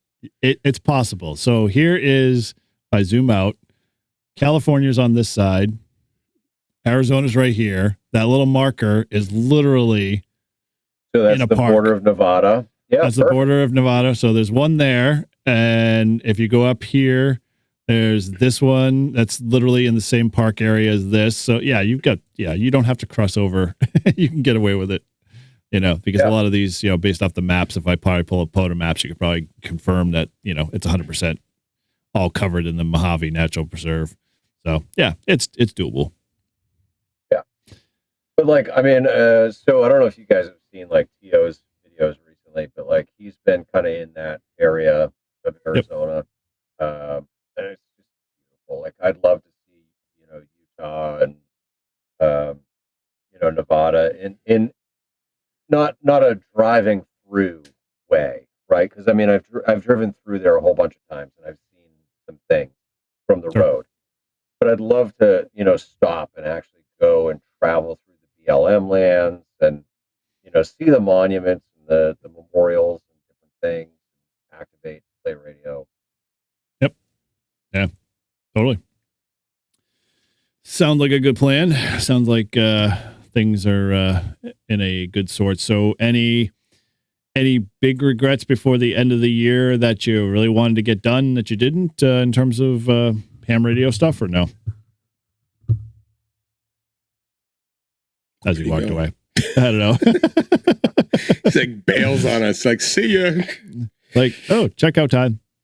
Okay, well, we'll come back to Paul on that one question. So, how about you, Todd? What are your goals, or what have been your goals, at least for the 2025 stuff to get going, ham radio wise? Oh, Jesus Christ! I don't know. I'm gonna get my extra before the end of the year. Okay, that's 2 months. So, yeah, I know. 30 days, 60 days.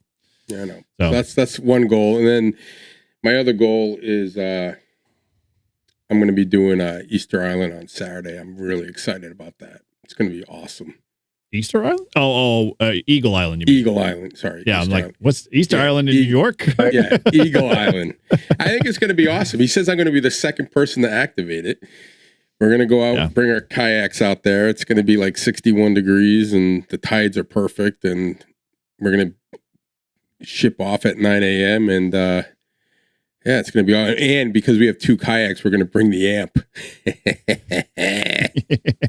I just might get Alaska and Maybe. Hawaii with that bad boy. Wouldn't that be the kicker? You couldn't go back to get it once and for all. Yeah, but it's going to be, I mean, Keith and I have been talking about doing a POTA ever since I met him, and it just has never worked out. And so we were talking about that, and he gave me some times because you gotta play around when the tides, when you can get there and can't. So I said, I don't know, man. I got a training at the end of October up in Attitash. I don't think I'm going to be able to do it during. I was going to take a day off of work to do it, but I'm like, I just don't think I'm going to be around when it's open. And then he says, he goes, I just checked, Saturday works. I'm like, freaking damn right it works. And then I looked at the weather and it was supposed to rain. I'm like, fuck. I'm like, are you kidding me? Has it rained all freaking summer? It's going to rain. And then now it's not going to rain. So I'm like, sweet. So, and then the club is talking about doing Fort Stark. So I was figuring like maybe after I do Eagle Island. For what? For Support Your Parks weekend is this weekend. No, it's not Stark. They're going to Clough. They're going to the dam. Yeah, they Clough, are? Clough. Yeah, I was talking to Ralph, and he said that they're Clough. Clough. Whatever it was. I couldn't remember off the top of my head. Clough. Come on. Well, anyway, when I was coming back from the dam, Stark, I hate. Put it that way. When I was coming back from Fort Stark, Ralph was on the radio, and he was saying that they were thinking about Fort Stark. Yeah, that was originally thinking that, and then we're like, okay, that might be a little too far stretch for a lot of folks to get all the way up that way. So you know what you remember how it was closed when we did, and they redid everything? So basically all they did, from what I could see, is they put like wooden blocks around the parking lot, like to where the grass is. Yeah, like, for what? I have no idea, like to park at, I guess, to stop you from driving into the field. Okay. And then they put a gate, wooden gate, and that's about it. Like there wasn't anything. Oh, so where we activated that, okay. No. I was thinking more the dam side. No. Fort Stark. Remember we were doing the Rove and it was closed. We couldn't do that one. Yep. That's what it looked like they did. Oh, I thought they repaved and they had plumbing stuff too that they had to do. They were tearing up the street. They still got porta potties there. So I meant for like the houses that border that, all those rich assholes that live on that street. Is that why it was closed? Yeah. I think they were doing basically sewer stuff. All I can tell you, I was there like after school, dude, and I think a lot of freaking teenagers go back there to hook up or smoke weed. Because like as soon as I got there, like school got out and it was like fucking kids coming from every direction. All going into those little like couples walking away, disappearing. I was like, holy shit. Fort Stark's a great little place to set up, when it was that open fields in the building and, being right there on the river or not the river, but the ocean. Ralph says it's some good fishing there too. So you lost me at fishing, but I like to fish. So yeah, good for you guys. So that's my goal. Get my extra, go do Eagle Island and well, maybe make a video here or there. Well, I was hoping somewhere on your goal list would be the to kilo the rail trail, for God's sakes, but that's on my goal list because that's a given. I already told you I was doing that this week. Paul, what does a given mean? It means it's going to happen or like eventually happen. We've been doing it for a year and a half, dude. It's already planned, but he's never going to get there. Okay.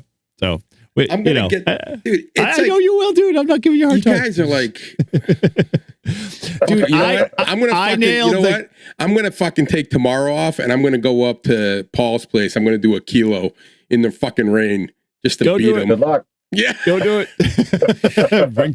Bring a lot of change of clothing and 2 antennas because the buddy pole ain't going to hack it the whole entire time. Yeah, well. Not there, it won't. Yeah, well. There's. I have a wire. Then use it. I will. Use it. So, yeah, so I would say for me, obviously the kilo, I want to get that done before it starts getting freaking cold because I want to be outside to do that. Pansy. I am. Dude, did you not see any of the videos I produced to outfit my truck the right way so I could sit there in comfort? Comfort is number one in my book. It doesn't matter. If you can't provide comfort, then I don't want to do it. So without having to hike Pac-Man ad hoc, right? Yeah, true. Well, but okay, so yeah, we did the hike and that was fun and everything, and I had the gear for it, but we definitely need to that was one of my bucket list items was going to 4,000 footers, at least one. Didn't get even there. Well, I got to tell you something about those 4,000 footers. So I saw in the news today, I think the kid was 6 years old, did it with his mother, all of them. Oh, good for him. I'm sure his mom is probably, super focused hiker. 6 years old. Hold on, let me find it. Well, you want to do Tumsa on the step? Like as in this, yeah, dude. I went to my doctors, and trust me, when it comes to like submitting whether I'm fully physically fit, yeah, I'm not even close. I think the number boils back as I'm like 65 years old instead of the 50 I should be when they kind of do the calculation as to what age you are in terms of fitness. So that's something I'm working up to. Here you go. It felt amazing. 6-year-old boy hikes all 48 4,000 foot peaks in New Hampshire with his mother. 6, dude. Like, that's crazy. Yeah, but I'm sure his mother was probably very much a avid hiker and been doing it for 20 years plus. And the kid, the only thing that kid had to do, dude. Okay, so put yourself in a 6-year-old. How many times I'm tired? Can you carry me? When we started hiking, I realized there was no stop. He craved more. There's a light I see in him out there. I don't see anything else. He's an element in the woods, no matter the season. Sarah said. Okay. I'd love to see him. I'd love to see her videos if she was recording them all the way through the hike. He began his journey in 2022. He was 3 years old. 3 years old. But he was barely walking. Yeah, she was carrying him. No, it's showing other kids it's possible. He walked them. He hiked them. At 3 years old? That's what it says. Dude, I know 3-year-olds that barely are starting to like. Let's get him on the podcast. Him and his mom. Do it. Seriously. Do it. I think because let me tell you, Tecumseh is the shortest of the 48, and that is an arduous hike. Yeah, like, straight. For a good majority of it, you are going vertical, up steep stone staircases. Like that is not an easy hike, and that is the easiest of the 4,000. 150 summits. The kid's 6 years old. He's done 150 summits. Yep. Do we scare him off? Because mom carries the kid through half of it. Guarantee it. I don't think so, dude. It's not what it sounds like. She stopped hiking and was running, and he got her back into it. That's what it says. Telling you. Wow. It's fucking crazy. Right. He started at 3 years old. Well, all right. Listen, Zach was like 6 and he ran up Pac-Man. I was pretty impressed with this, but this is something. Yeah, but then new. Going back down, he was like, "Dad, carry me." Yeah, I know. That's true. But listen, all right. So do you remember, right, being a kid, the little merry-go-round thing, right? Mm-hmm. And we would spin each other until somebody went flying off. Like, dude, being young, like everything is all elastic, and like you don't get the muscle fatigue that you get when you get older, and No, I know. But 6, dude, it's not like you're like, I mean, to hike a 4,000 footer, you got to be number one in shape, but you also have to be strong. Like, well, dude, all right. So Mount Washington's the culmination of the 48 4,000, right? I did that one. And you did Tuckerman? You hiked Tuckerman's Ravine? I think you ran it, didn't you? No, I didn't. It wasn't Tuckerman's, but I ran up from the base to the top, or I tried to run it. I was in high school. The auto road? The trail. I didn't know. So my buddy, I was going into my senior year. My buddy was going into freshman in college. We took our mountain bikes. We went to Castleton State College. Then we cruised over to Mount Washington, and I didn't know you could drive up the freaking thing. So I had a t-shirt, a windbreaker, and shorts, and my running shoes, and we started running, and we just started running up. I mean, it was like I had to climb ladders and shit, and you get above the tree line. It was like August. It started to fucking snow and hail, and I grabbed on it. I thought I was gonna die, and then yeah. But yeah, so I mean, to do the trail up Mount Washington, right? Like, I mean, you're talking that's 9 hours up and down. I know. I did it. Like that's and I almost died, and we were like literally like 50 feet from the shelter before you get to the summit. Like I couldn't see it; just turned white, and it was crazy. And then we get to the top, and I see a truck. I'm like, "What the fuck is there a truck doing up here?" They must have helicoptered it in. Yeah, no. There's gonna be at least 5 or 6 that die every year on Mount Washington. Oh yeah, yeah, yeah. But I did it when I was like 17 years old in August. It was really dumb. There was a lot of people up there. The perks of being young. Right. Yeah. Right. Yep. Yeah, I don't think I not could do 3 it years now. old young, but yeah, or 6 for that matter. Good for him, but like I think next thing you know, the kid's like at 8, he summits Mount Everest. God, that's all we need to hear. Keep an eye on that story. So you're that kid of radio. Dude, I tell you, if I got to the top of fucking Mount Everest, I'd fucking ski down or snowboard down. No fucking way I'd be walking down after I hiked all the way up there. That's a little intense, but yeah. What? Yeah. Not with that. That terrain sucks. No, the only thing you can do is tucks. So many big freaking crevices or crevasses or whatever the fuck they're called. Like, dude, that's gonna be you'd end up going skiing right into it. Yeah, that's got to be like the most screwed up hike because like you walk up there and there's like frozen bodies like on the trail. Like that's just nuts. And there's tons of them. There's not like it's like 1 or 2. It's like there's like a lot of them. There's almost 200. So like you're walking up and then you see like a guy like a skeleton in a full fucking snowsuit. Yeah. There's almost 200 dead bodies on Everest. Well, way to bring this up to a positive note here. Yeah, so I think it's at least adding, I don't know where to go with this one. On my, bucket list, the only one I think is I realized I am like 2 bands away from my N1CC at Reed's Ferry. Reed's Ferry Forest. So I've got to figure out how to squeeze that one in to get a couple of bands. Like I think it's like 15 or 17, and so yeah, that we'll see. 60? You get 160? No, it's just 10 bands. So I have 8 of the 10 that you need. So, or you could do. I mean, 160 and 60 probably would be super difficult. I'm halfway there with Bear Brook. Oh wow! So yeah, get a little while and.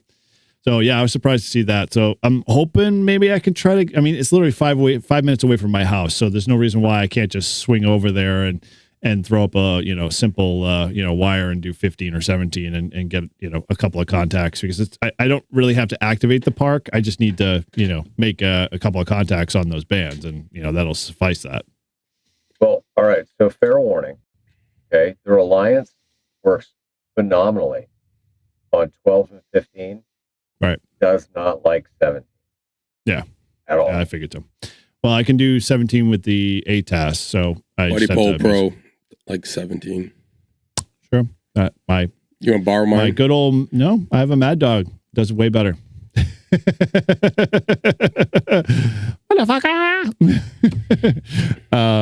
Yeah. So those are my kind of like two end of the year goals. But you don't care if you don't activate a park? Like I if don't you get anymore. I used to. Dude, I cannot leave a park if I'm not going to activate it. Like, you can't leave any hunter behind either. So like, I get it. I understand. To me, it's I can't do it. I just can't. Sorry. All right. I was of that mindset, right? Where like I didn't want to leave a park with a failed activation. Right. Yeah. Until I got my first failed activation at Huntsville. At Montesano, like I got a failed activation at Huntsville. Now I don't give a fuck. Like if I fail it, but you know, at least I gave it a good fucking college try. I have how many failed? Like I did one in like Rhode Island, and it was like this wooded area, and it was like I don't know how to describe it. It was like a cul-de-sac kind of wooded road that kind of just ended, and you're in the middle of the woods, and the band sucked, and I was there for 2.5 hours to get 10 contacts. I'm not leaving. I'm not leaving. I'm begging people, come on, reach me. I know you're out there. 242 229. I think I have 13 failed activations. But like so I can count, at least in the past 6 months, the 2 failed activations I did at Stoneham Ironworks, and it was unbearable band conditions, the super noisiest RFI environment you think in the world, and coupled with that, I was running a vertical, and actually the second time I did the activation, I did it with a wire, and it was not much better. It was just the band conditions were horrible, and both of those I ended up getting like 8 contacts each. So, and if you look at the stats, of the park. You didn't stay for 2 more? Oh, dude. It was one of them. The skies opened up on me and pouring rain. The second one, I clear skies, but the park, I ended up having a client issue that I had to break, stride and go, deal with that problem. So, priorities, my friend, priorities. Dude, they pay Clients the bills first. They pay the bills. They allow me to break free. So, but yeah, so I think the one thing I had for goals is funny because we did this kind of a little bit exercise over on Brew and Activate. One of the ones I put out for that I really hope to do next year is obviously QRP contacts. I'm hoping to do at least 1 QRP a month. That was kind of my goal. So for the next 12 months, starting in January, I want to, just keep honing my QRP skills. I think, obviously the bands aren't going to be like they were, 3-4 years ago. And they're going to start to get a little harder. And so, I'm thinking, hey, why not to try to improve on that and see what I can do with less power and learn from it. Well, next year, X4CR. Next year, I'd like to get my. Speaking of, welcome to the family. I don't have one. Well, you will. It's coming. You just have to swing by Pennsylvania to pick it up since you missed it at Earfest. You were saying, Todd. I want to get my vertical up. Oh, the DX Commander? Mm-hmm. Well, hey, you got plenty of time. Jason's not getting his up anytime soon in this world. So you'll be okay with that. Shane already blew that out of the water. And I want to get that mast that Chris had. The 33H. Yeah. HD. Yeah, that was a good mast. A little pricey, my friend. See, I know QRP. Yeah, Mike, you're starting to bleed over on me. So yeah, I get it. I also want to hit the lottery so I can buy my Elecraft setup. Oh, dude, who was I talking to that said they had an Elecraft for sale? And I was like, oh, you should talk to Todd. Tortoise? It might have been. Yeah. It might have been. He said he had one, I thought, at one time. No, actually, KB5UTY. That's who Dave? it was. Oh. Yes. Okay. He's got a couple of Elecraft radios that he's looking to get rid of. Really? Yeah.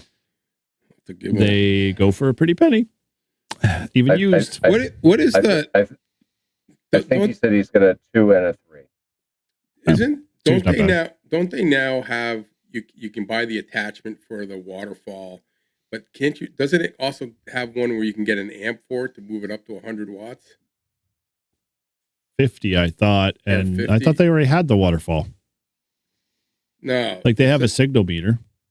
Yeah, but they have like a color screen that can attach. Because when we were at Nearfest, like not Nearfest, Maybe Marlboro, that's the 2 4. years ago. Hammock.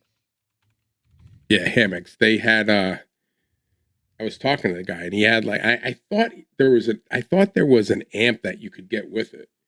Well, the K4, I'm just up on their website, is their big color line, but I don't think like the smaller units come color.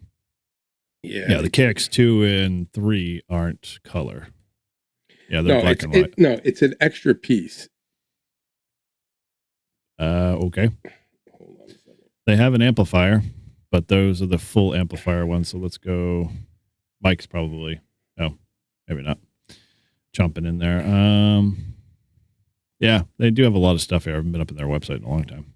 But yeah, curious if you figure out what it is, let us know. Because I always thought they were. Reach out to KB5 UTY. Got Elecraft. All right. Wants to get rid of them. And I don't know, man. Like I'm gonna wait till the A version comes out, but when Yaesu finally gets around to really like actually making firmware and improvements to the 1F and make it the 1A. Did you see K Murder's last roves that he was doing with the guys from his Bronco? I hate Broncos, but in essence, his mounting situation, he put an FX1 up at the top of like, you know how Jeepers have like that crossbar that goes across the front of the thing where they usually put their CBs, Todd, like up in the, so he mounted it in a cage and then he put a 1,000-watt amp in the back of the Bronco. And he had a mount for a Tar Heel. Expedition or Exploder, right? No, that's K-Mer's. The Bronco with the guy he was with when he did Washington was actually like a true Bronco. Oh, yes. He had a 1,000-watt amp in the back seat and the FX1 mounted up high like you'd put in a CB. And, they literally were making contacts, like there was no problems whatsoever. It was pretty slick for the 1F to be mounted up there with the full display. And so having a kilowatt of power in a car is not bad. Having a kilowatt power anywhere is not bad. True, but like making it all slick and like professionally installed, it was pretty nice to see. So I was like, maybe I might have to give that 1F a look when they make it the 1A. But yeah, I'm not ready to sell my 891s quite yet, or consider trading them up. So that'll be a future radio purchase for me. But all right, well, so the only other things I would throw in there for me is I'm hoping, and this is kind of like ham radio like, but is along the lines Paul was talking about, is the Dayton, like planning for Dayton. I'd love to be able to like think about either driving out that way. I don't know what the financial situation is going to look like this year because with everything all kind of up in the air and everything, it might be a 2027 thing, but I need to start that ball rolling to kind of think about what it's going to look like. And I'm sure I'm already behind the 8 ball with Dayton net for 2026 because people have already started booking all that stuff and, it's already kind of all, set up. But somebody we know has a hotel room. So maybe oh yes, I heard all he's in the chat. and we could just all crash in one hotel room. Yeah, that's definitely an option. So just opening it up so the feelers out there, if you're considering it, head over to the Discord. We'll have some conversations about it because we have a group channel over there called Ham Radio Fest something or whatever we called it. I forgot what it was called. We've had some weird ones. Fest. Yeah, Ham Fest. So yeah, we'll try to coordinate and see if we can, maybe make a Dayton thing out of it. Because at least I want to get Dayton once on my schedule. But I hear once you get it once, it's like probably like a constant, got to go every year kind of thing after that. So, well, I'm gonna take the time I'm gonna leave my RV in Illinois, and I'm just gonna drive the truck out to Dayton. Mm-hmm. So yeah, I just got to figure out where I'm staying and all that. But yeah, Dayton for next year, 100%, as well as Hamvention. Yeah, Hamvention. Well, you're in Florida, so that'll be easy for you to drive across the state to get to that. Yeah, I'm pissed though because when I was in Huntsville, what I should have done when I was leaving Montesano. I should have booked my site for next year. Oh, you lost it. And I didn't. And so, no, it is all sold out. So I'm hoping, really, really hoping that something opens up like first of the year, like, sometime in January where I can book a site in Huntsville. That was a ton of fun. 100%. That is, you go and you stay Monday to Monday. Yeah. Like, the Ham Fest doesn't matter. Hanging out in Montesano is what it's all about. Yep. Lessons learned. Yeah. The Ham Fest could be like an afterthought. Sounds like it. Yeah. So. And I'll just parachute mobile and fuck the Ham Fest. Sounds like a plan. All right. So I'm looking at the thing that the shack in a box for the Elecraft is like $3,307.45. That comes with the pan adapter, everything. And then the amp. How much is buy the shit used? No, I know. I'm just saying that's what it costs to like buy it. I don't see where the amp is. See the amp. The amp is 100 watts. It says our high performance KBXA 100 home/mobile amp seamlessly integrates the KX3, the KX2. Additionally, it can be operated with other popular 5 to 10 watt. It has its own internal ATU option with dual antenna jacks that fits inside the same cabinet. It's not very big. Dude, you buy it brand new. They give you the Elecraft KF2 book by Freddie Caddy and an Elecraft logo hat too. You can't miss out on that. It's like, here, spend $3,000, we'll give you a free hat. That's a Flex Radio deal, right? Well, I got a t-shirt and a hat, so yeah, it's close. No book. So it's that amp is $1,764.95. Holy crap.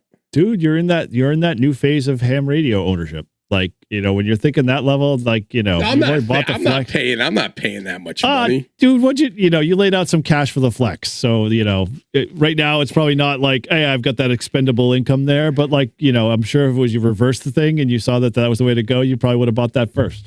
Well, well, what I like about it is, one, it's so compact. Like, it's just awesome. And if I was traveling, that thing could like fit in my pocket. Oh, almost, but yeah, it's still small. Yeah. If you want something to fit in your pocket, get the FX4CR, dude. And then buy yourself like a 50 or 100 watt amp, and you could, easily, do the same thing that you do with your 891. And but that's you'd be able to fit it in your pocket. That's Chinese shit. Japanese. No, it's Japanese. Different. Well, this is American. Is Elecraft American? Yeah, American. So, and it depends on where it ships out of. We've touched on our POTA goals that we've had, POTA goals that we've got coming up. Yep. All right. For the crossover, I gotta throw this out there. Right? Okay. Go. So this is a ham adjacent, guy. So we're not talking ham radio specific, and those are the other stuff that we do that you may not know about. All right. So poll dancer. I like guns. Yep. So next Saturday, whether Tortoise comes up or not, I am doing this video. I'm gonna take the 3 BaoFengs that are in my house that I don't use. Oh. And I'm gonna take some old phones and some iPads and different random shit. And I'm going to the gun range because I've got a cool little spot. It's a private outdoor gun range. I'm going to go and I'm going to put some bullets in BaoFengs. We're going to test the difference between like a 9mm, a 40, a 45, maybe a 5.56. I might go if you let me know. Maybe even a 30-06. And yeah, we're gonna put some bullets in BaoFengs. Let me know. I might be around depending on when you do it. Yeah, let me know. It'll be next Saturday. I'm just thinking content in general. This one coming up or the following one? No, the 18th. Oh shit. Okay. Yeah, I'm going to be at the. That's Sports Parks weekend, but yeah. You're going to activate a park afterwards. Well, or I know, activate but a park for- on Sunday. I think I got. Yeah. Okay. Yeah. I'll put a pin in that for right now, but I like the idea. I could definitely try to squeeze it in, depending on when you do it. Bullets and BaoFengs. Sounds like sounds like a rock and roll band. You got to get a picture, like your like header of it has to be a picture of Ralph, like get AI to make him crying. you would have to cry over Quanshangs, not BaoFengs. Oh, he doesn't cry. He doesn't cry over get a a BaoFeng. Quanshang and blow that thing up too. All right. Do either one of you get a Quanshang that I could put a bullet through? I don't know. I don't own a Quanshang either. I don't even own a BaoFeng. So that's why. I own one BaoFeng, and that's going to be for my work car. Yes. Leave no caliber behind, Mike. That is true. Okay. So, yes, we know, Grouch is into ammunition. What do you got that's ham adjacent that most people don't know that you'd be willing to share there, Todd? Well, I'm buying to get into Parachute Mobile. No, I'm buying a greenhouse for my bonsai trees. Bonsai trees. You're laughing. No, it's true. It's very true, Wax guys. on, wax Listen, off. Oh, Miyagi, tell us so, Miyagi. it is my zen, my therapy. It keeps me calm. And all I can tell you is this summer was a very good year for growing my bonsai trees. I did a lot of propagation. I've got a lot of things growing, and I need a greenhouse. When Todd told me that he did that, I kind of I don't know if you saw my facial expression, that kind of was like taken back because I don't see someone who's in juvenile probation doing bonsai trees. Hence why I do. Now, listen, I'm no bonsai master. I basically take fucking cheap plants that are whatever. I've seen your gi that you wear out there, and you're playing the little Chinese flute in the background. Go do do do. Well, look at 2 years ago, I bought a big freaking pot of these jade plants for like $9.99. Normally, it was like $30. It was like $10. So I took them, I separated them, and grew them. Those freaking things have gotten so big that when I go on Amazon or Facebook Marketplace or eBay or whatever, there's some of those plants that I have are selling for like $300-$400. Right. I paid $10. I've got like 15 of them. So you got that little Etsy market going there. That's nice. I know. I'm gonna sit out in my. You got to have one that's on the deathbed of dying, right? That we can incorporate into BaoFengs and bullets. So we can do bonsais and bullets. I have killed a lot of them, I have to say, but I learned from them. But I found plants that I like the jades, I like the Brazilian rain tree, and I like the schlaflaras. Those are my favorite. I like the Brazilian twos. The Brazilian rain tree, those things grow like a bitch, and they propagate easily. And when they get to be thick, people pay like thousands of dollars for them. It's fucking crazy how easy. Like, I was like, wow, this thing must be like impossible to grow. Like, I literally have to trim it like every other week because it just grows out of control. Wax off. Left hand. I knew he was digging wax for that. Look, Paul's been really quiet. What's he up Breathe to? into nose. You guys can make fun of me all you want. Oh, dude. I, growing up as a kid, I had a mentor in my life, and he was a big gardener, and I'm a big gardener. My wife will kill literally a plant by staring at it. I'm the one You're who a pushy little bastard, ain't you? keep everything under control there. So yeah, no, I get it, dude. It's relaxing for sure. It's very much like Kevin says. So we're going to shove as much as we can up in there. Oh, yeah. He plays with corn stalks, so, that's all it works. We're even going to try and tap some in there. Just tap that right in there. Yeah, good idea. Man, I'm sad that he doesn't create more content for me. I've been watching every one of his videos. Yeah, he's been very careful with what he says now. I'm going to start my own channel. It's going to be ham radio and bonsai.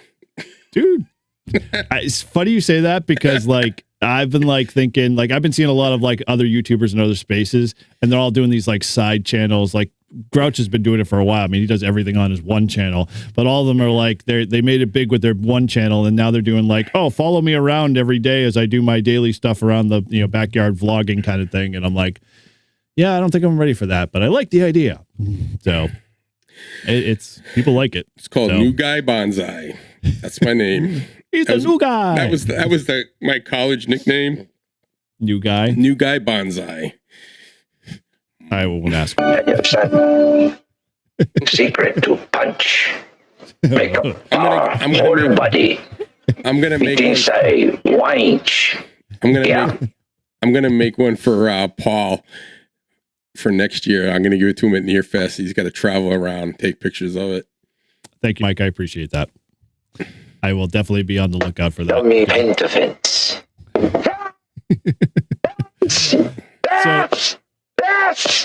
So once we're done reminiscing through the Karate Kid series there, I think I'll throw a couple of things in here for me. So I was kind of thinking about this, and I mean, I alluded to some of this. These guys know I did, prior to doing Live Free and Ham, and we'll say the success because we owe it all to you guys and just our community. It's huge. But I had a podcast before that with a bunch of my buddies that I've known for like 30 years during COVID, and we did it for 4 years. I won't give you the title of it. We'll see how good, folks on the internets are in terms of tracking me down and figuring it out. If I'll put it this way, what it is. I know you do. You're out. Yeah, we'll have to find out offline if you don't. Actually, you probably do. I know. I think I told you. I listened to it. Did you? Yeah. No, we stopped after. Oh no, maybe. Okay, we'll talk offline. I definitely. When you told me you had it, I would listen to it. It was on my list, and then you stopped.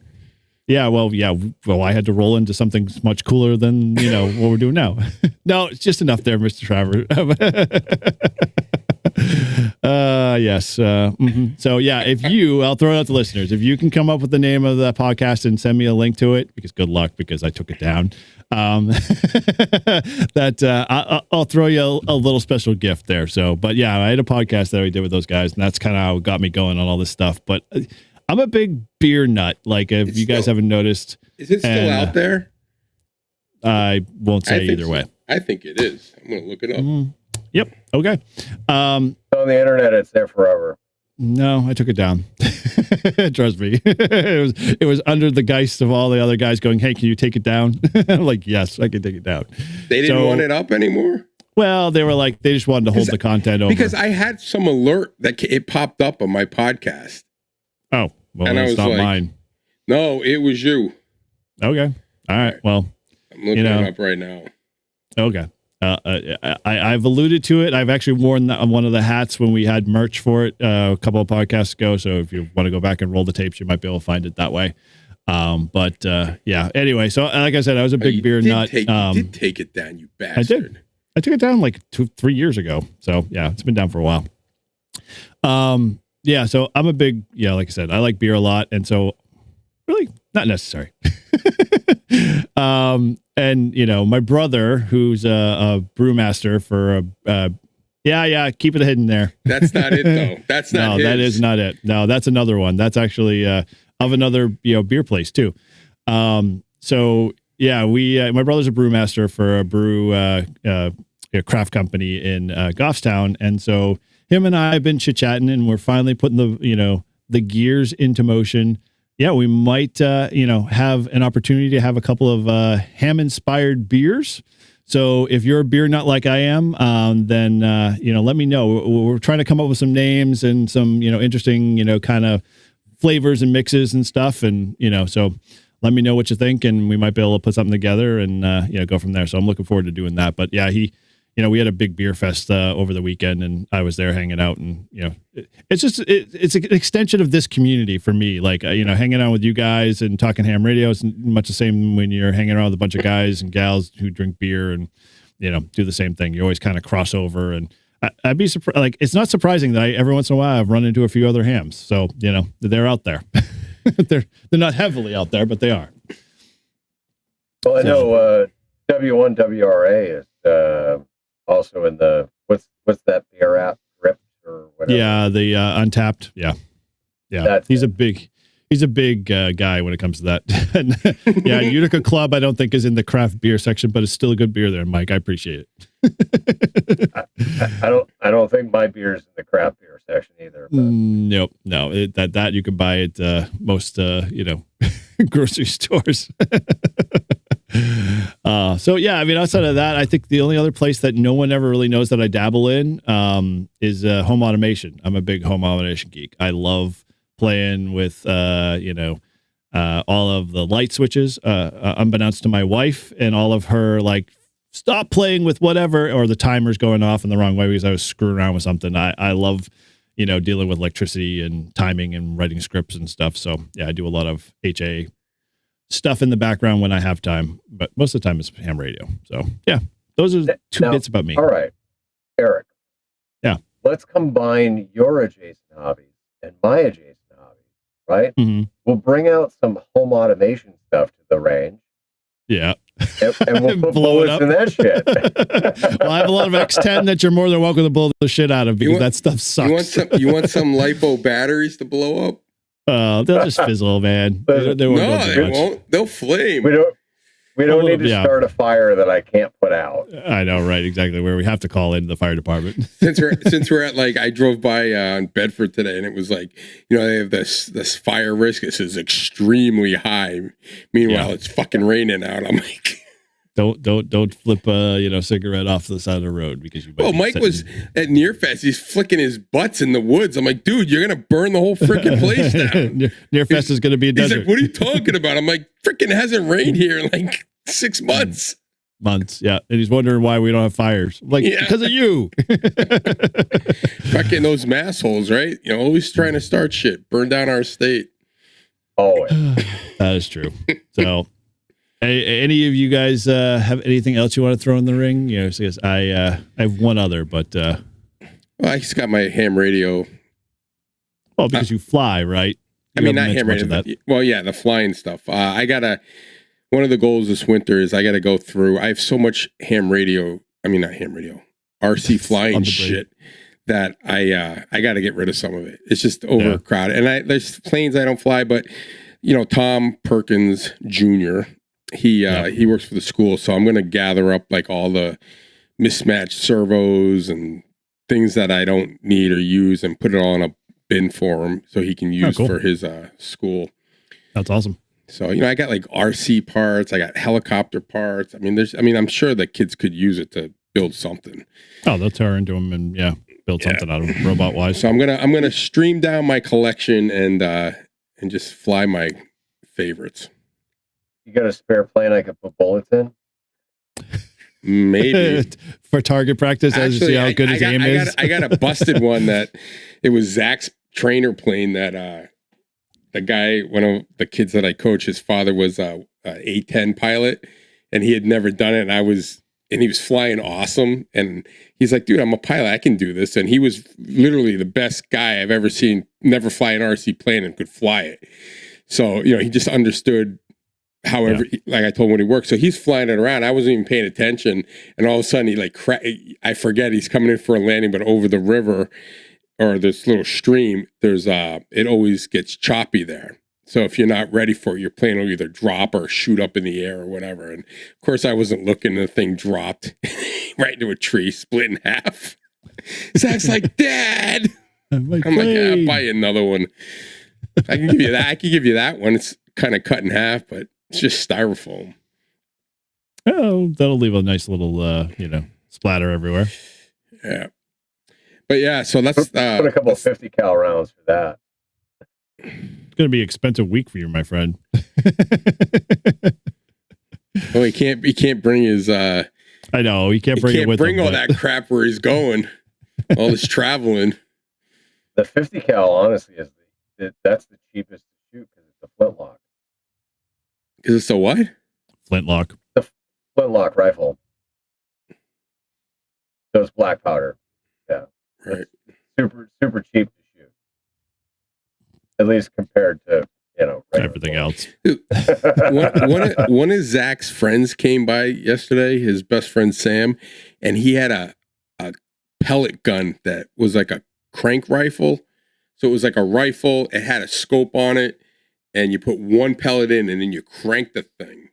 And it's kind of like he couldn't even do it. Like I could do it. Dude, that thing shoots pretty hard. Yeah. So I got one of those. It shoots about 1440 PSI or 1440 feet per second, if you will, rather. Like, I think if I shot someone with it, it would like stick in them. Oh, no word of a lie. I mean, the pellet is just slightly smaller than a 22, and it comes out with almost the same velocity as a 22. Yeah. Like, I think it would definitely freaking hurt if you got shot with it. I'm like, dude, don't be shooting. Oh, it'll penetrate.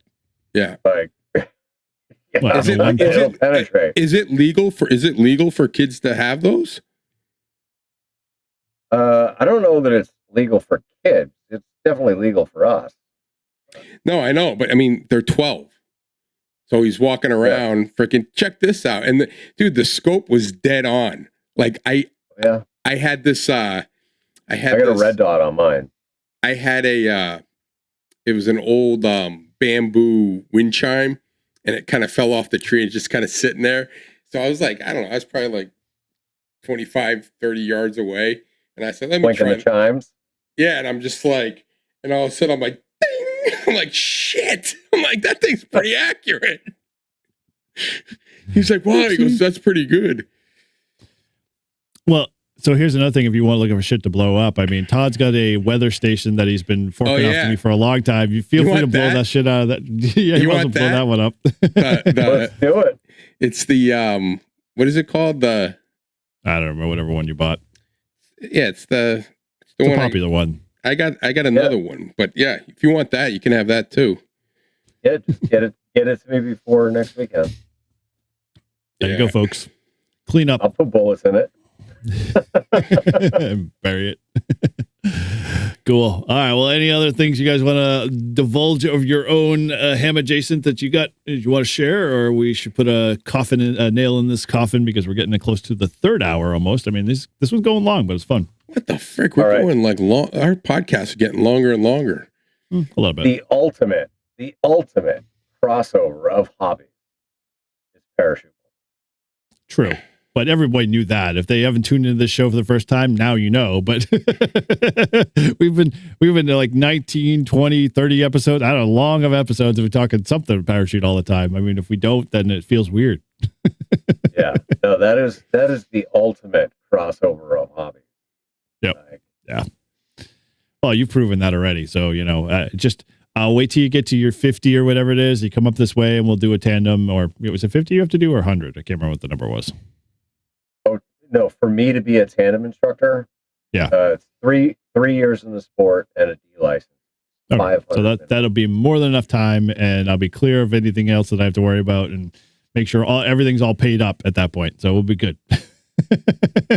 Just for the wife purposes. I don't care about myself. I'm all good. And I guarantee Pepperell, like if I get my TI rating, right, Pepperell will be like, oh, yes, man, you want to take a tandem up? Yeah. Go. Right, leave us alone. We're busy. We're at the tiki bar. Cool. And then I'll just pass you the HT just like Carlos does. I think for the first jump, maybe the second one, I want to enjoy just the experience, but because if I'm focusing more on radio, I already know how to do all that. I'm more interested in watching the skies and feeling like a bird. So, Paul, you heard it here. Eric agreed to 2 tandem jumps. 2. In 3 years when he gets back up here and gets his TI license. So you heard it here. When he gets his TI license, we're making that happen. I promise. I'm one of my honor.